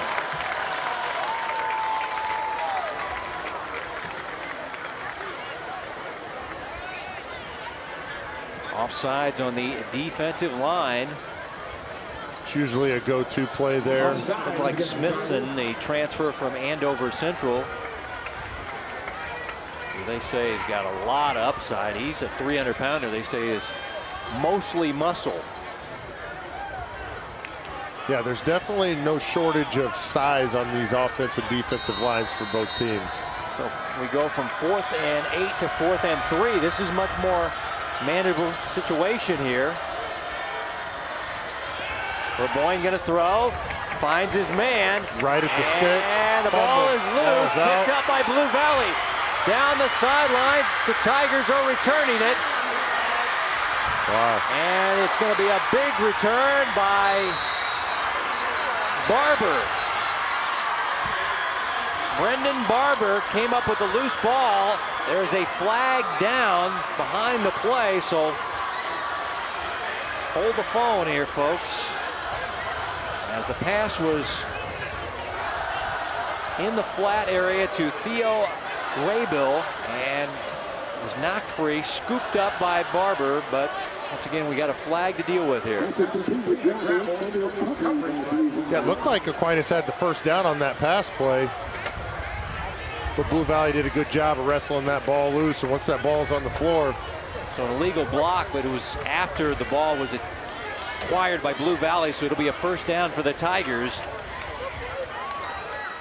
Yeah, so it's just a quick hitch route here. So great pass and catch there. He has the first down, but the ball is stripped out by guess who? Eric Olson. Great job right there. So it was enough for the first down, but Olson makes the play here. Yeah, again, it's not about big hits. It's about putting your helmet on the ball, putting your hands on the ball, trying to secure the tackle, and trying to get that ball loose. So the big run is negated by the illegal block when the Blue Valley defenders were trying to set up the scoop and score there, but still they deny a fourth down play, and the ball is continuing to be moved back. Wow, Blue Valley lost a lot of real estate, but they stop them on fourth down. So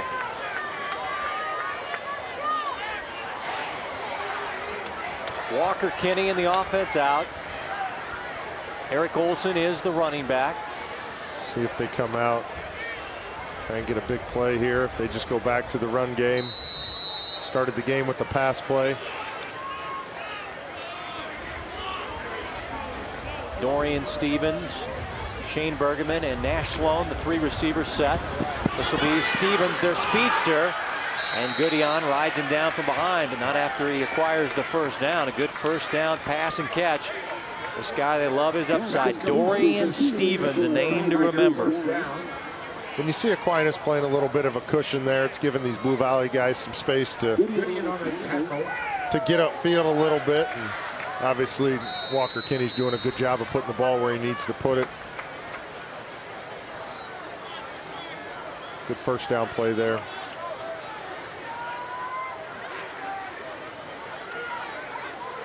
Could be bringing a blitz here on the outside.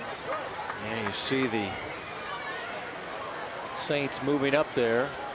Here comes the blitz. Kinney going to be sacked from behind. A nice play by Bo Meisenheimer, the linebacker, with the blitz and the sack, his first of the year. Yeah, you could see that somebody was going to come off the edge. Really didn't know who it was with trips over there. They've been running that rollout to the right, so Aquinas knew they were going to throw the ball backside. Great job here just running down and just making the play. Loss of 10. It'll be second down and 20. 3-year starter, team captain, senior Bo Meisenheimer.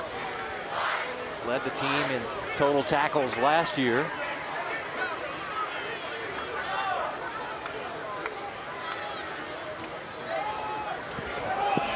Kinney in trouble again, and he's sacked again. This time Peyton Reeves got him. Back-to-back sacks by the Saints. Big number 90, the junior.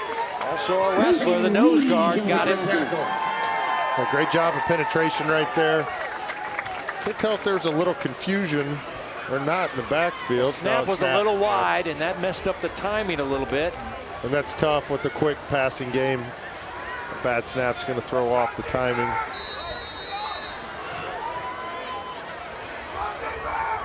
We give credit to the Aquinas defensive line for getting after it. Walker Kinney's a little shaken up, it looks like, Johnny. He's kind of moving.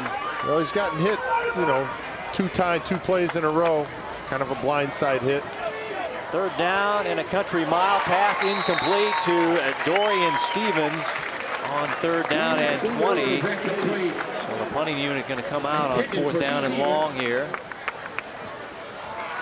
Looks like they'll go more traditional punt here. This is, yeah, their normal punter, Matt Kennedy.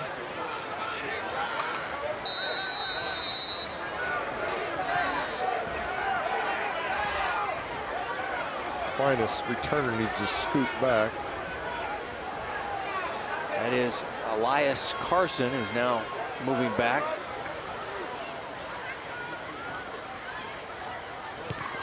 Kennedy with the punt away. Going to take a nice Blue Valley roll inside the 30. This is a very nice punt. 47-yard punt. No return, so player down for Blue Valley over here. Looks like the punter. Looks like a cramp. Matt Kennedy maybe cramped up after that 47-yard effort. Well, he hadn't been used in the first half. Now they've used Walker Kinney as kind of a pooch punter, but he did punt last year.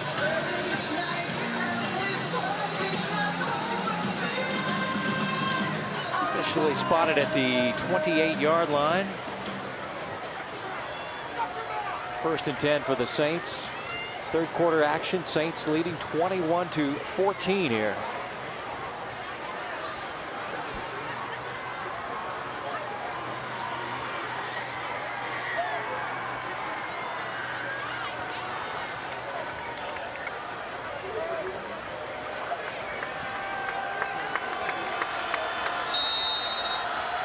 Tank Young, the fullback, 2 slots.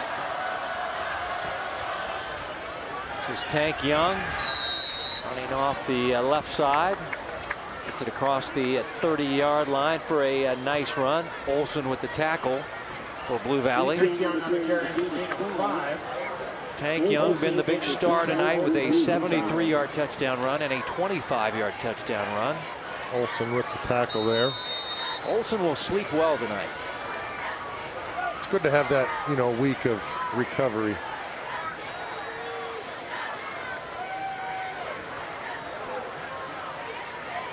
Pitch it back to Tank Young. Good cut back and spinning, and oh, a jersey saving tackle there in the secondary, and that was Olson again. If he doesn't latch on to that 28 jersey there, Tank might have taken his 3rd one to the house here.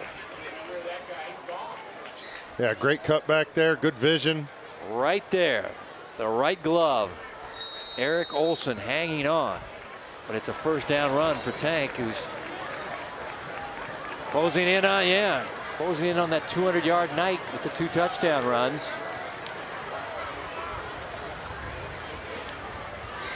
Pitch it out. This is Charlie Ketchum, and Blue Valley there to cut him off at the pass, and he took a big lick on the sidelines. That was McCumber.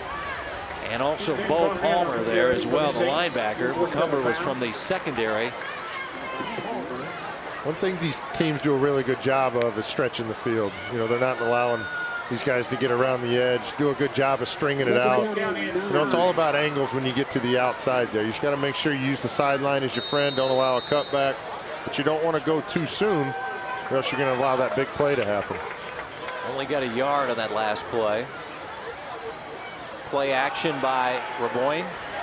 Has time, going down the field to his tight end, laying out, and Gable can't reel it in. Incomplete. McCumber had the coverage in the secondary. Penalty flag down. Flag is down near the line of scrimmage. The holding. And it's holding coming up on the Saints.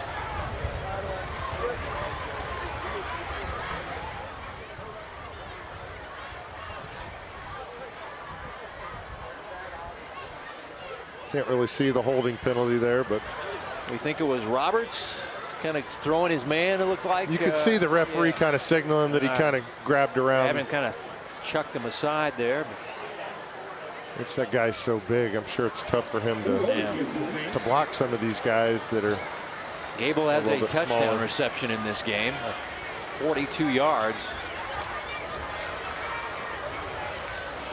2nd and 19. 2nd and 17. Move it back to the 36-yard line.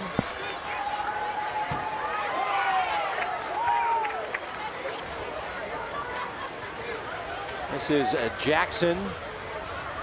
And he's up to the 40-yard line for a gain of 4. And remember, Jackson was their fullback last year, and he led them in rushing, had a big year, but it felt like Tank would be better suited for that position, and I don't think the decision is going to be questioned with Tank's game 1 action here. No, and it doesn't seem like Cam Jackson's really skipped a beat. I mean, I'm sure it's tough that he's not getting the majority of the carries, but man, this guy's been active in the blocking game and also has a couple big rushes, so I'm sure it's good to have some fresh legs out there every once in a while to spell the running backs.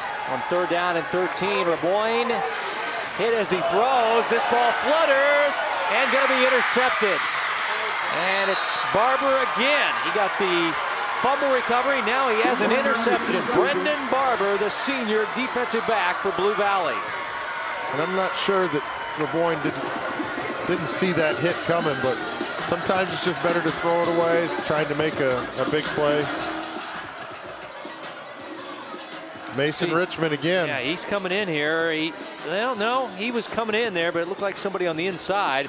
That pocket started to collapse, and you just got to understand as a quarterback, you just got to get rid of the football and take the sack and try and live for another day. Yeah, and get that field position back again. Blue Valley starting 50-yard line, or seems like 3 or 4 drives they've started on this side of the field.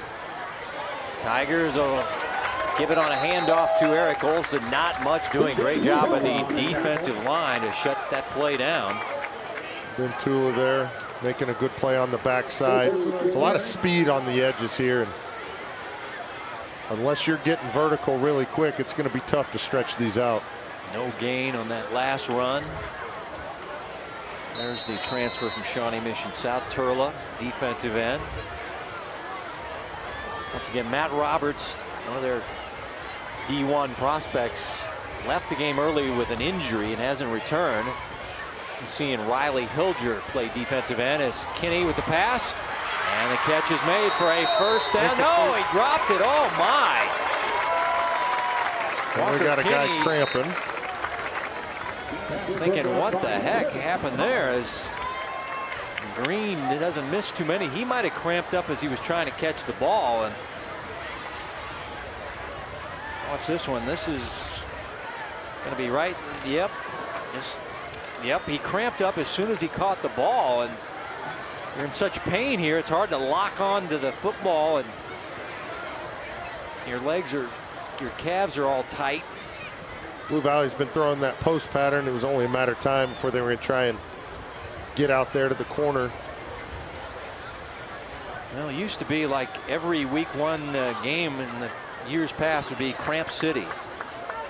It's like, but the hydration by these teams have gotten a lot better. We've seen very few cramps. We've already done a game on the Missouri side last week, saw very few cramps. Especially when the coaches on Facebook and Twitter are saying, guys, it's Monday, start drinking your water for your game Friday night. That is true. Social media, there it is. It starts. Hydration. It starts way before. You can't wait for the day before to start doing it. You can't wait till it starts happening. You gotta prepare your body, and as we all know, if you catch a cramp, it's really tough. There's Tata right there with the boot on his ankle. Doing his part and making sure his teammates are staying hydrated. I like to see that. Left ankle injury, and he would normally be their starting running back and starting linebacker. He was the leading tackler last year. But the Blue Valley staff, I'm thinking, oh man, this is a big loss, and it's more their mentality is next man up. We're not going to talk about it. He's not playing tonight. We hope to have him back next week, but we got to move on. Well, when you talk about being successful, you've got to have a depth chart, you know, and you got to have guys that can step up and play because you never know what's going to happen. And I think Olsen would start for a lot of teams. Oh yeah, Emporia State already offered him a scholarship as a running back. Now 3rd down and 10. Trouble for Kenny. Gets away, throwing down the field. Too long for the speedster Stevens. Incomplete. Coverage by Jaden Russell in the Saints secondary. Kenny's cramping up a little bit here. He is down on the field. He will. You know, one thing you don't realize is, you know, these guys are out here and they're competing at such a high level, and you just hate to see this because it takes away from the game a little bit. But at the same time, you know, like you talked about, you're going to lift weights to get stronger. You're going to practice to get better at your plays, but you have to take care of your body, and that's so important for these guys. And hopefully they have some, what do they say, pickle juice or mustard? Yeah, they've got all kinds of home remedies to fight the cramps, but it usually is helpful if you start, you know, getting your fluids early in the week. Stay away from the soft drinks. And the coaches preach this throughout the week. It's like you said, this is a very physical, active game, and your body, it's a hot night. It's going to happen. It's now 4th down and 10. And now we're going to get a timeout taken by Blue Valley here.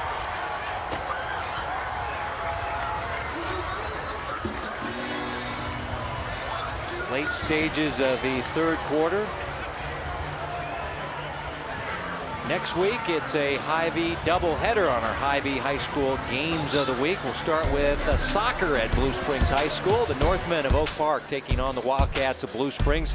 That'll be next Friday at 5 p.m. And then it's followed by Lee Summit North versus Blue Springs Suburban Goal Football.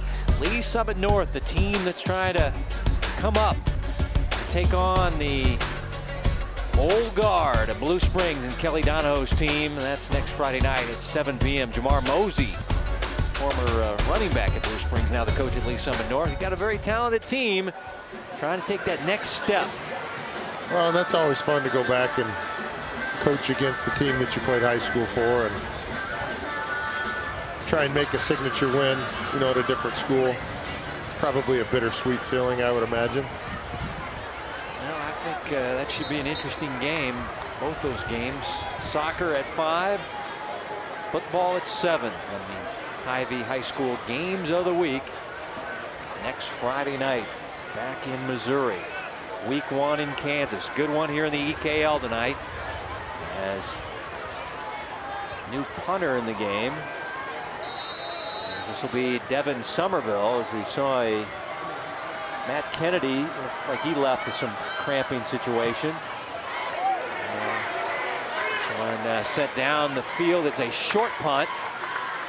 Tigers, hard time finding that one.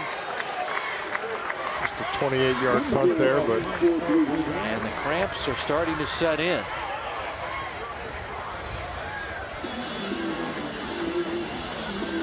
So after the short punt, the Saints offense, who has 2 turnovers here in the 3rd quarter, but still leading by 7. Saw a fumble, and we've seen an interception. Seen probably too many penalties by the coaching staff for the Saints.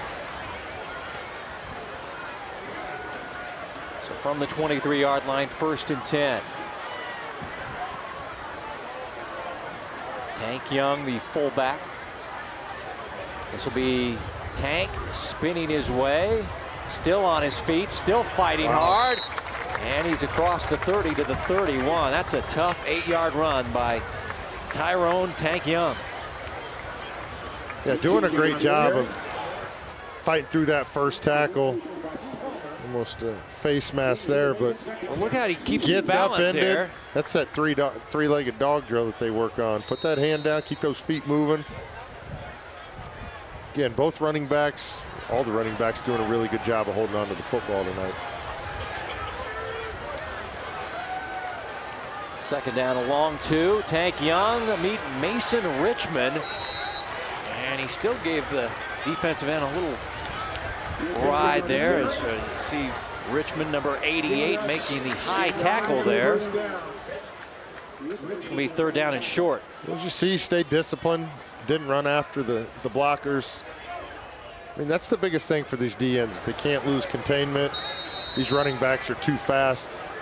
You crash down too soon, they're going to get to the outside. Great job right there, just settling his feet.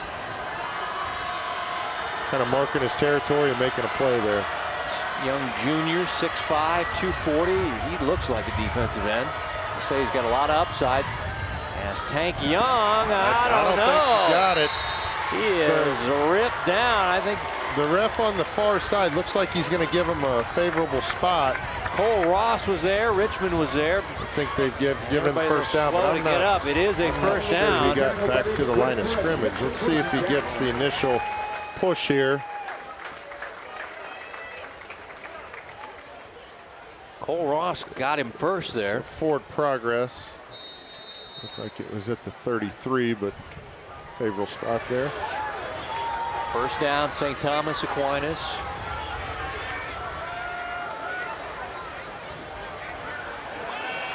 Burboyne in trouble, and he's going down. Sacked on the play. As Cole Ross back there. And he's a little shaken up as he records the sack. Burboyne tackle for loss.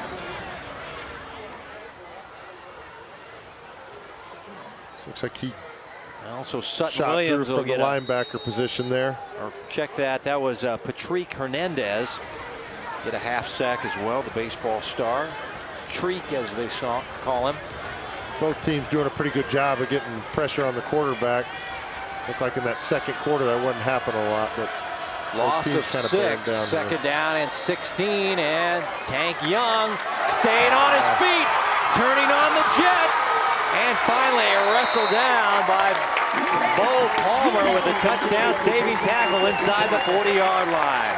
And again, another great run right there, keeping his feet moving, continuing to drive up the field.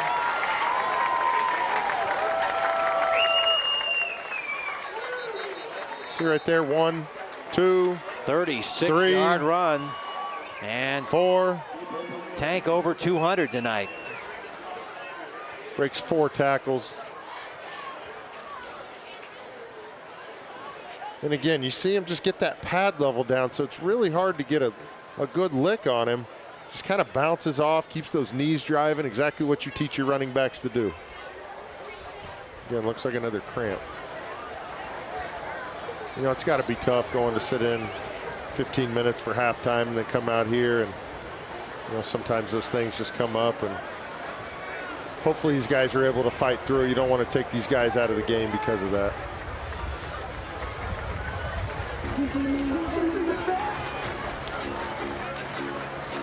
This is Bo Palmer, who made the saving tackle, walking off with cramps.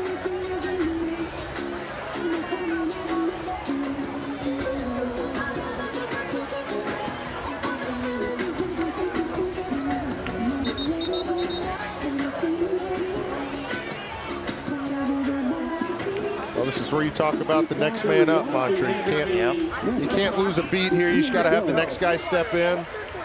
And you know, these coaching staff do such a good job of building confidence with these guys. And you know, new guy comes in. Obviously, the offense is licking its chops to attack that guy, but these guys are well coached, and I don't think you're going to find a weak spot on either side.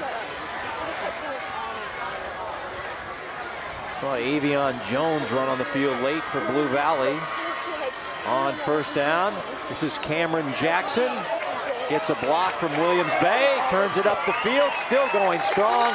First down run, Cameron Jackson inside the 20-yard line. What a 1-2 punch with Young, and now Jackson running the football. Great lead block here. Good job there.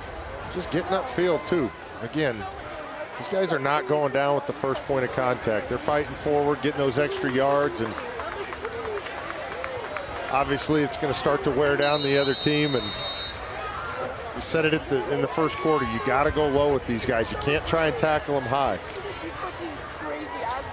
Inside the red zone for St. Thomas Aquinas at the 19, 1st and 10. What did you what is telling me you need to do water like on me?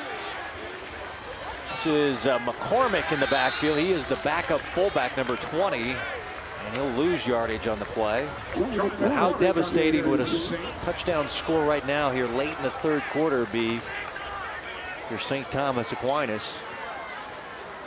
Yeah, it looks like Blue Valley, they're hanging in there, you know, and that's the thing on defense is you got to bend but don't break. No gain on that last run by McCormick, who's kind of a burly back. And now back at the fullback spot is Cameron Jackson. And that's his old position from last year. Slipped right there. Not much doing there as Cam kind of just fell forward for a short gain on the play. We'll go 4th quarter here. Yeah, it's going to wind out the clock on the 3rd quarter. No scoring in the quarter. The Saints with a couple of turnovers, but they maintain a 7-point lead over rival Blue Valley in an EKL Week 1 matchup here on the Kansas side.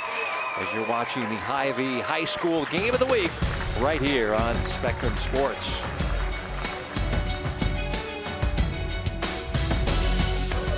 The Hy-Vee High School Game of the Week is brought to you by Hy-Vee, the official sponsor of High School Spirit. Johnny Beck, the meteorologist, said once the sun goes down, the wind should go down, but not the case. Still a little windy here as you look at your Hy-Vee scoring by quarters, and nothing on the board in the 3rd quarter. A couple of turnovers, but it didn't hurt St. Thomas Aquinas. They lead by 7 as we go to the 4th. Your thoughts on the final 12 minutes here? It's going to come down to, you know, who can keep their guys on the field. Seems like some guys are going out with cramps and you know, those little bumps and bruises that, you know, just seem to pile up over a physical game like this. And just got to keep fighting through it and see who finishes. Boyne throwing. The slant is dropped by T.J. Williams-Bay as he's hit from behind. And he had him on the slant route. Yeah. Looked like he had a little bit of separation. Good job of closing here. Little behind him, and then he got drilled by Cameron Green, fellow wide receiver, and TJ frustrated he couldn't hold on. And you know, that's tough. He knows he's going to get hit. O'Leary needs a tee before he goes to try this field goal attempt from 35 yards out. He's going off the ground. All right, no tee was available, so I see the tee in the assistant coach's hands. Doesn't need the tee, does he? Drills it. Joe O'Leary from 35. Say, I don't need the tee. Come on, this is easy. Just put it on the ground. I'll knock it through those uprights. Yeah, heck of a job right there. I mean, that's always the tough one when you're rushed out there and it's not your normal routine when you go out there, but does a good job of getting under that ball, following through. Great kick. Again, give credit, good snap, good hold. You know, when you jog out of that field in that situation, you got one job, put it through those uprights, and he does a good job of doing that. So have you been in that situation where you're running out and, oops, we forgot the tee. Okay, we got to go to the sidelines to get the tee. Nobody can find the tee. Yeah, you'll run fire drills like that, you know, into the half, into the game type situations where you don't have any timeouts and you got to run out there. And I would assume that, you know, Coach Dreiling puts his guys in those situations because those are the ones that matter the most. And you don't want a guy out there panicking and things like that. But that just shows you the composure that he has to go out there. That's his second big play. He also had the punt that was snapped over his head, and again, showed composure, still got the punt away. So he's made 2 really big plays today. Olson and Barber, the deep men for Blue Valley, as they await the O'Leary kick. Now he is kicking with that breeze at his back. Forget about it. Look out, people. There's fans lining the fence. Just hit the bottom part of the fence. So O'Leary with the strong leg, the 35-yard field goal, and now a 10-point lead. And now Blue Valley, do we see the all-out pass attack, or You know, we can still run the football. We still got plenty of time. Yeah, I think they can. Yeah, they can stick to their game plan here. Come out. Your hot guys, Olsen. I mean, I think you continue to feed the ball to him.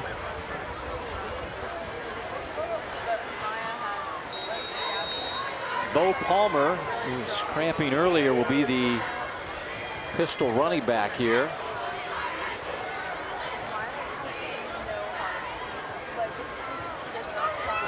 Play signaled in from the sidelines. Now passed on to Palmer in the backfield. We'll give it off to Bo. And got a short run up the middle. Got another guy cramping up.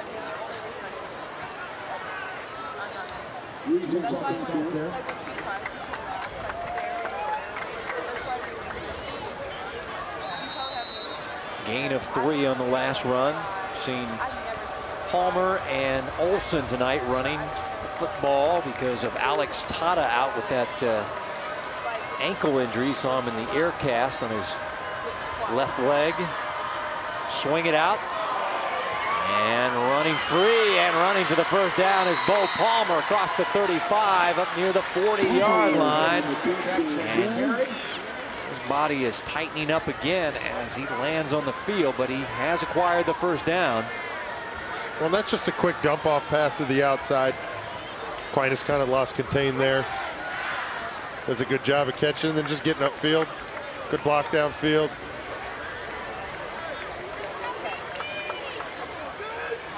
You're just seeing a lot of these guys fighting these cramps. Just got to continue to fight through it, trying to get as much fluid as they can. And they're going to be running out of trainers trying to stretch people out. So hopefully you can grab a teammate or two to help you. From the 39, Blue Valley's own. Quick pass, too tall to the sideline. Dorian Stevens couldn't climb the ladder. Incomplete, second down and 10. And you see Blue Valley working all three. You know, they're working the short passing game right there. They've been working the intermediate, and they set it up with the long pass play. Aquinas did a good job there getting hands up on the defensive line, forcing him to throw it over the top. Coach Terrell only in his second year, but told me an interesting story when he was at Turner that he was good friends with Eric Driscoll and Coach Rampy, and he ran a lot of the Blue Valley stuff when he was at Turner, and Turner struggled in his time there as this pass is dropped incomplete. But the good guys that Coach Rampy and Coach Driscoll would always call him even after losses and say, keep your chin up, keep doing your stuff, and ended up after he was at Turner, he ended up on the Blue Valley staff. No surprise there because he was tight with Coach Driscoll and Coach Rampy. Well, you know, you always hear about, you know, these coaches are more than just football coaches. They're a tight-knit group, yeah. And they look out for each other, and that's what makes football a special sport. Now after 2 incompletions, third down and 10. Kinney steps up, goes middle, and it's behind his target. Green, incomplete. Collins had the coverage back there, but that pass was just off the mark. So now it's 4th down and 10. It looked like he had a guy open there. I mean, he definitely had some zip behind that football, being able to step up into the pocket. Yeah, that was a little bit behind. You don't know if the wind's affecting the ball because it's still going pretty strong here. I mean, it's got to be around 20 to 25 miles an hour out of the south, and Blue Valley is working against it. Down by 10 here in the 4th quarter.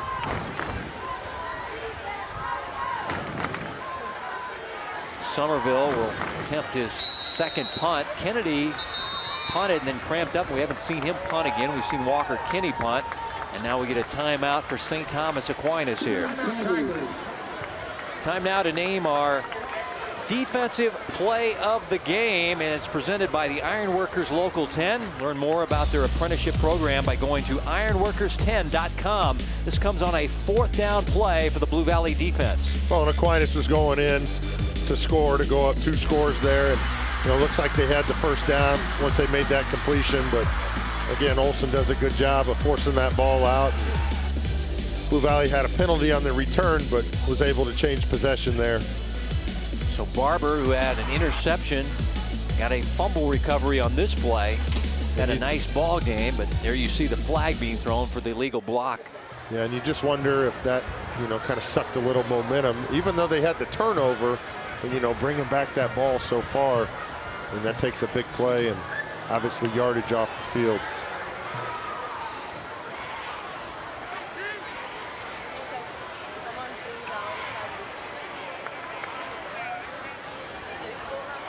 Carson, the solo safety, and he is way back there. This punt is going to be against the wind. It's a pooch punt and just got it away. Pretty good punt there into the wind. Yeah, got a good roll, and it'll go down near the 31-yard line. You're pretty quick on these punt distances here. What do you got this time there? I got a 30-yarder. All right. As Derrett nearly blocked this one as he rolled the old rugby-style punt. You got to watch out. You don't roll into the defensive lineman here and get it blocked. Well, that's tough. You know, he gets a chance to block a punt. Oof. Does a great job, though, of not leaving his feet. And that's so important. You know, it's when those guys leave their feet is when, you know, usually you get that penalty. And you got to think of the radius of that punter's leg. So from the 31-yard line, 1st and 10. Tank Young, who sat out that last series, is back in the fullback slot. This will be a pitch man, one of their slots. And that is Barnett, the junior. He's the right slot. So they got Ketchum, Barnett. Jackson's the left slot. He's the second leading rusher on the team. So both starting running backs look to be not in the game at this time. Although I do see Olsen back on the defensive side. So maybe they're, you know, trying to keep his legs fresh. Or as fresh as I guess you could keep his legs. Now Jackson is on the right side, motion by Barnett. Give it to Tank Young. Tank Young with the shifty moves, and he is close to a first down as he's just across the 40. Needed to get to the 41. Big game for Tank Young tonight. So as I say that, Tank ends up back on the field. So, boy, that's some nice moves there. Yeah, and give credit to the guys up front there. Just so smooth in the open field is. Well, and I imagine it's hard to see him in the backfield with these big guys. You know, he just kind of hides behind there, and then all of a sudden he pops out, and by the time he's, you know, where you are, he's already by you. So give a lot of credit to these guys up front. Quarterback sneak. Reboyne. A good push right there up front. First down. Now almost becomes a possession game here for Aquinas. Just try and continue to keep that clock running, which I don't think they'll have a tough time doing running the football. Blue Valley's going to have to get a stop at some point.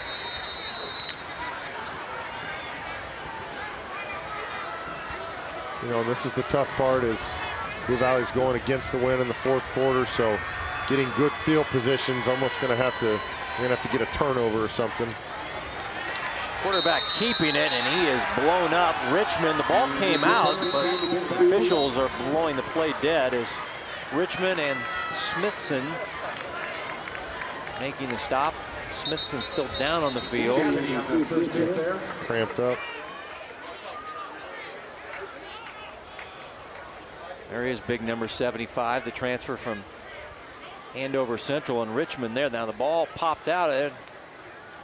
There's been a couple loose balls that I'm not sure that the ball carrier was down, but obviously there's no replay here that can overturn a play. Timeout, St. Thomas Aquinas. That's what's signaled here. It's a hot and windy night here in week 1.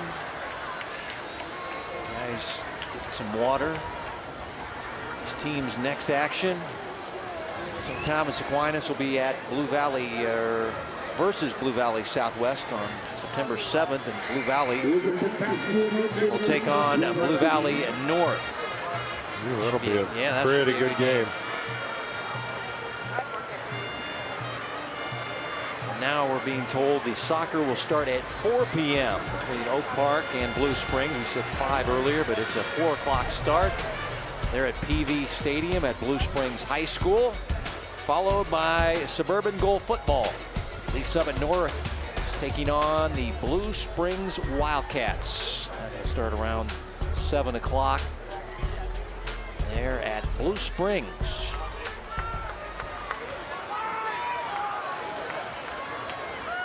So after the loss of 2, it'll be 2nd down and 12 back near the 40-yard line. And Saints trying to run out the clock, get victory number 1 in the 2018 campaign. It's rival Blue Valley. Here's a pass to the sideline, and it's incomplete. Good coverage there. As McElroy could not hang on as Bergman had the coverage for Blue Valley.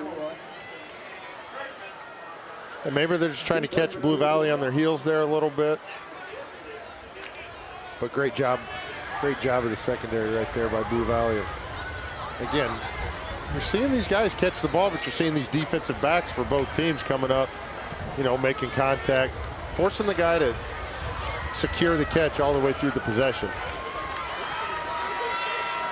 But the incompletion stops the clock. That's the, you're trying to trick Blue Valley, but you're hurting yourself as far as clock management. Now 3rd down and 12. Play action, setting up the screen to Tank Young, and he breaks it. He's close. He's to the going to be first close, down. and they gave it to him. Yeah, it looks like he's got forward progress across the stake.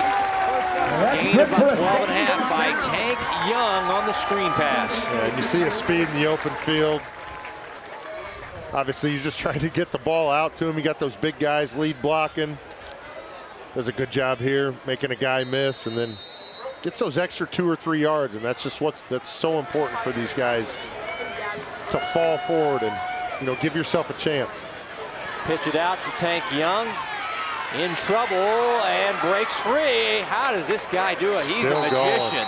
Still going. Richmond had him dead to right for a TFL tackle for a loss. He shakes 88 and goes forward and got a nice gain on 1st down of nearly 9 yards when it looked like he was going to get a -3 here. Well, you see Richmond, you know, he's a taller guy, and, you know, he's got to get down and get around those legs. Tried to grab the jersey. Tank says, I don't think so, and my shoulder pads will be flopping around, but I'm going to get 9. And Tank comes off to a nice round of applause by the home side here at St. Thomas Aquinas. He's had a huge night, over 200 yards. 2 touchdowns, saw a 73-yarder and a 25-yarder. This guy is the real deal. 2nd down and 1 as McCormick now replacing Tank Young as the fullback. Quarterback will keep it on the read, and he's got the 1st down. Reboyne. Good little play call there on 2nd and short. All you're trying to do right now is just get 1st downs. You don't need a big play. You just need 1st downs, keep the clock rolling. Probably going to see Blue Valley start to hold these guys up if they can get them and try and get that ball out as much as they can. They can't afford, obviously, to give up a touchdown here. But we're down to 7.5. 1st and 10 from the 30-yard line, and you saw some confusion on the sidelines and an unhappy Coach Dreiling. And then the timeout follows after that. We heard noises from the coaching box to our right up here in the press box, like something wasn't right, and thus the timeout. And well, you know, you want to use timeouts at the right time, and I know everybody wants to save them for the end of the game, but, you know, in a situation like that, if you don't like the way that somebody's lined up, or you missed a guy coming in as a sub, you want to make sure that you get your guys out there so Blue Valley can't get in there and blow a play up.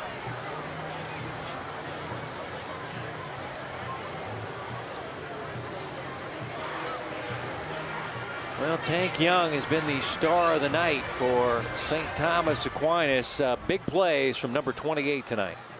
Yeah, and you saw it in the 1st quarter, a lot of contact, but he just kept fighting through it, and then just a couple big runs here. Obviously, that first one he was untouched, but here he goes all the way to the house. But 25 carries for 253, and I don't think he's done yet. Over 10 yards per carry for Tank. It's going to be tough to be 1st team all running back in this league, but I think we see the front runner right now. I know Bryson Cobbins is taking notes about what he has to do next week.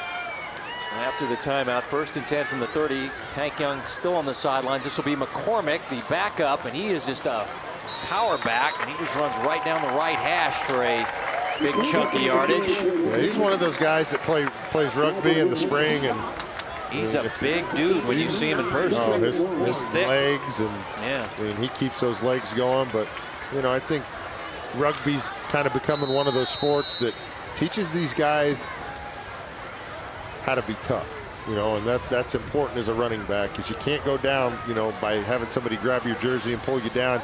You got to keep those legs churning, and the luxury that Aquinas has to put guys like that out on the field with fresh legs in the 4th quarter, and that's that depth that you try and work on every season.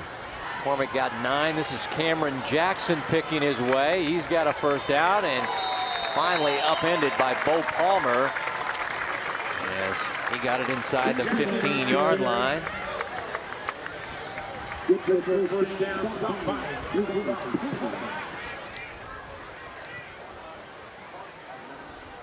Patient run right there, just waited for his blockers to get outside, and you just see these guys, like, they don't go down on the first point of contact. They just keep their knees going and keep those feet going, keep that pad level down, and keep getting those extra yards. And the most important thing, holding on to the football. So at the 13-yard line, 1st and 10. Jackson with another patient run. This will be McCormick. You can see those Blue Valley guys now really going after that ball, trying to hold him up.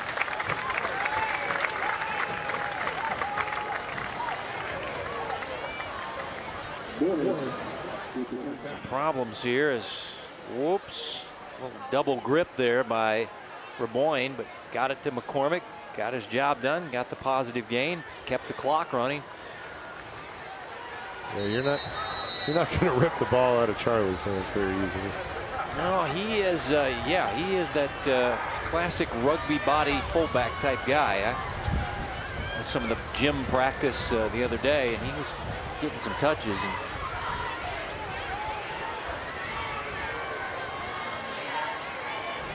be Jackson.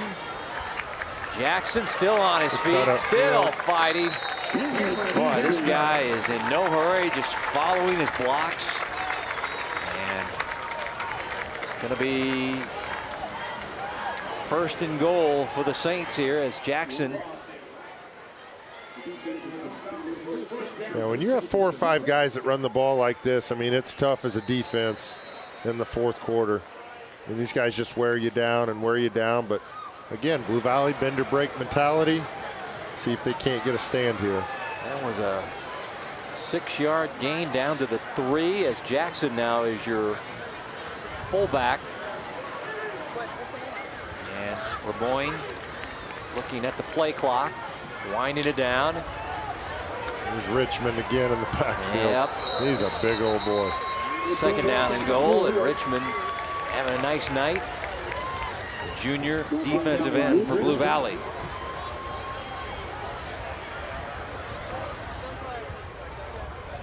Again, fights through that first block. And again, just does a good job of staying on his side of the line of scrimmage and making plays when the ball comes to his side.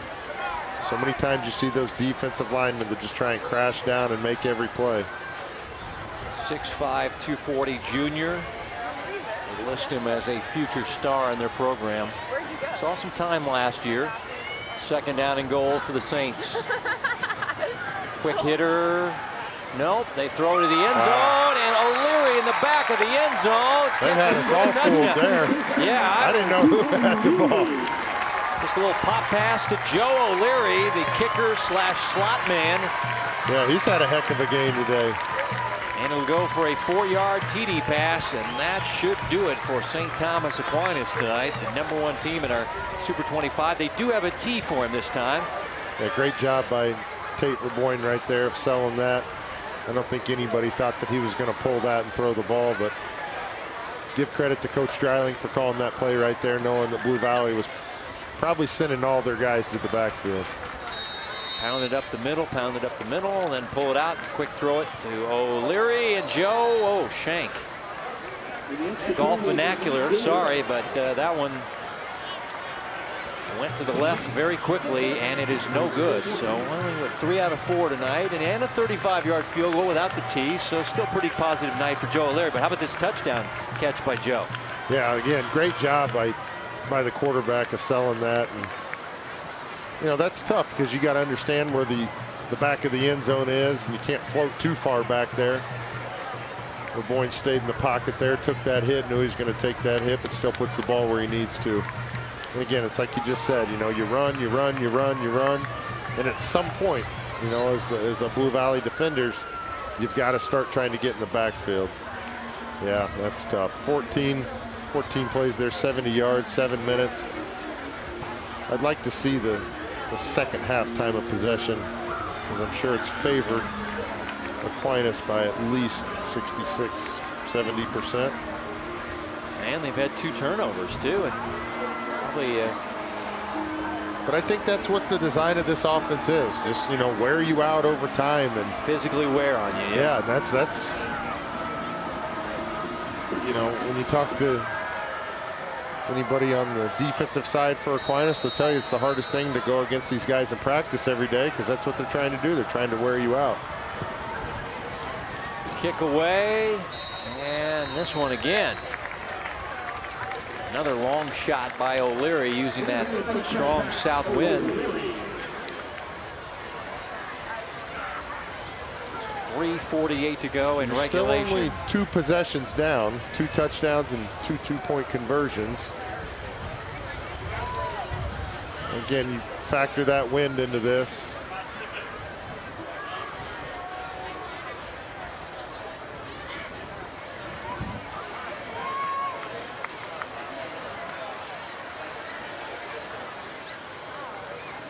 Blue Valley, you think, is going to have to put the ball in the air a little bit here. That wind's going to play a little bit of a factor. Looks like they've sent out Matt Kennedy, Nash Sloan, Dorian Stevens, Cameron Green. Eric Olson is the running back in the backfield. And Walker Kinney will probably air it out here. Quick pass, and diving catch is made by Cameron Green. So they're going to be in a hurry up here. 8-yard gain.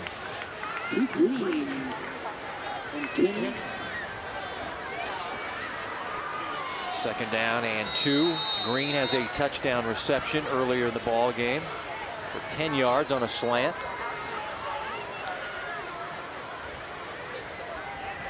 And the quarterback draw, and Kinney running. Oh, took a nasty hit by Terrence Collins, and now the flag is down. And both players are shaken up. Goodion, who came in late, is shaken up. The linebacker. Yeah, sandwiched his might have got some friendly fire there, but once again, player safety is a point of emphasis by the officiating crew, and Goodion might have got injured by one of his own guy. Yeah, let's see here. Yeah, and that's tough, you know, a guy just going down to make a play. And let's see here. Yep, his own guy got him. Yeah. Collins. Yeah, and you knew it right away.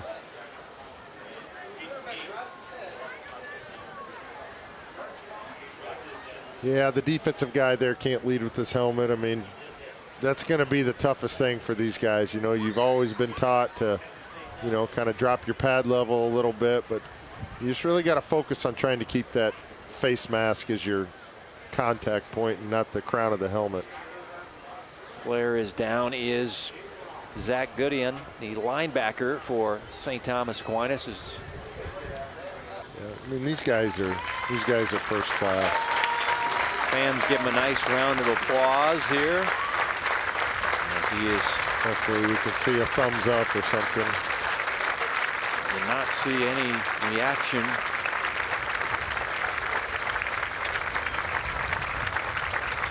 Gestures yet as he's coming off the field.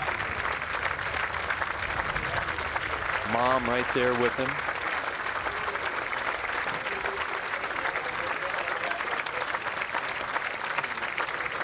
Again, there it is. Yeah, that's awesome.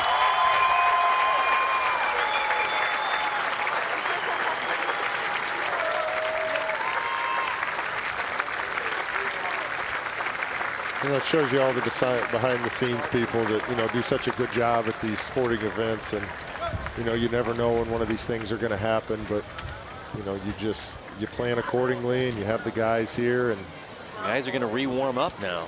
Yeah, you have the people here to, you know, make everybody stay calm and things like that in a situation. Our thoughts and prayers with the Goodien family. It's a stressful time for Mom, you can see. Wish them all the best. His recovery. As we got just over 3 minutes to play in regulation. Looks like there was a penalty on the run by Walker Kinney. After the players collided with one another. Official Dean Pierce is asking for the players to come back out now as we resume play after the about a 20-minute delay here for the injury. And after the walk-off with the penalty, Blue Valley will have the football at the 48-yard line in St. Thomas Aquinas territory. Tigers have one timeout remaining as they try to rally here in week 1 of the Kansas high school football season. Walker Kinney has 4 receivers. Green going in motion. They run it with Olson, and he'll get yardage near the 45, a gain of about 3 here.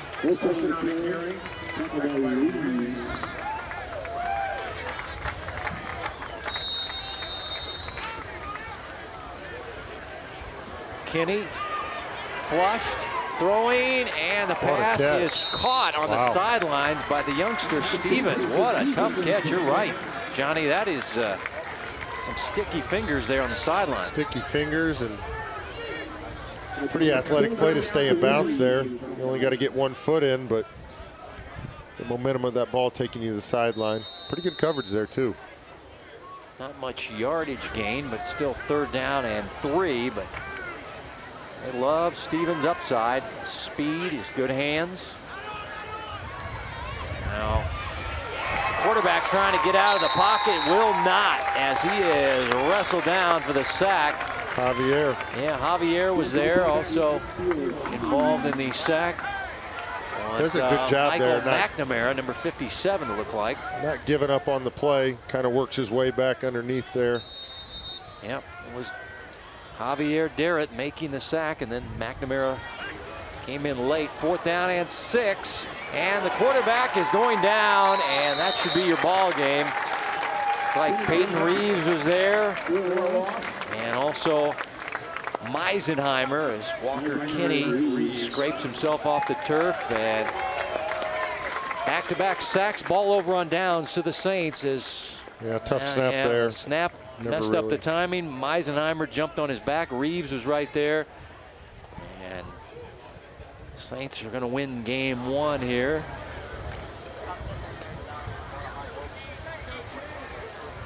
Good game tonight by Tate Raboyne.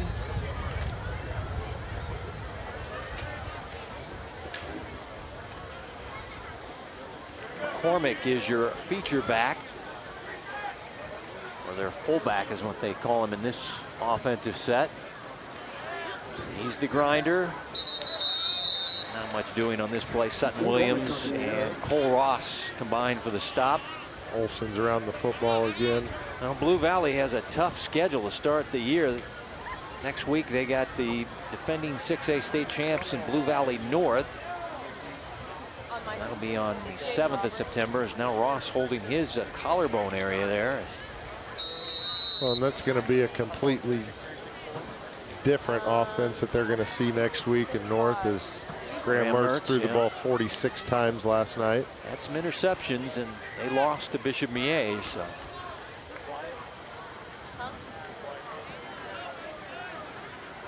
Second down and 8.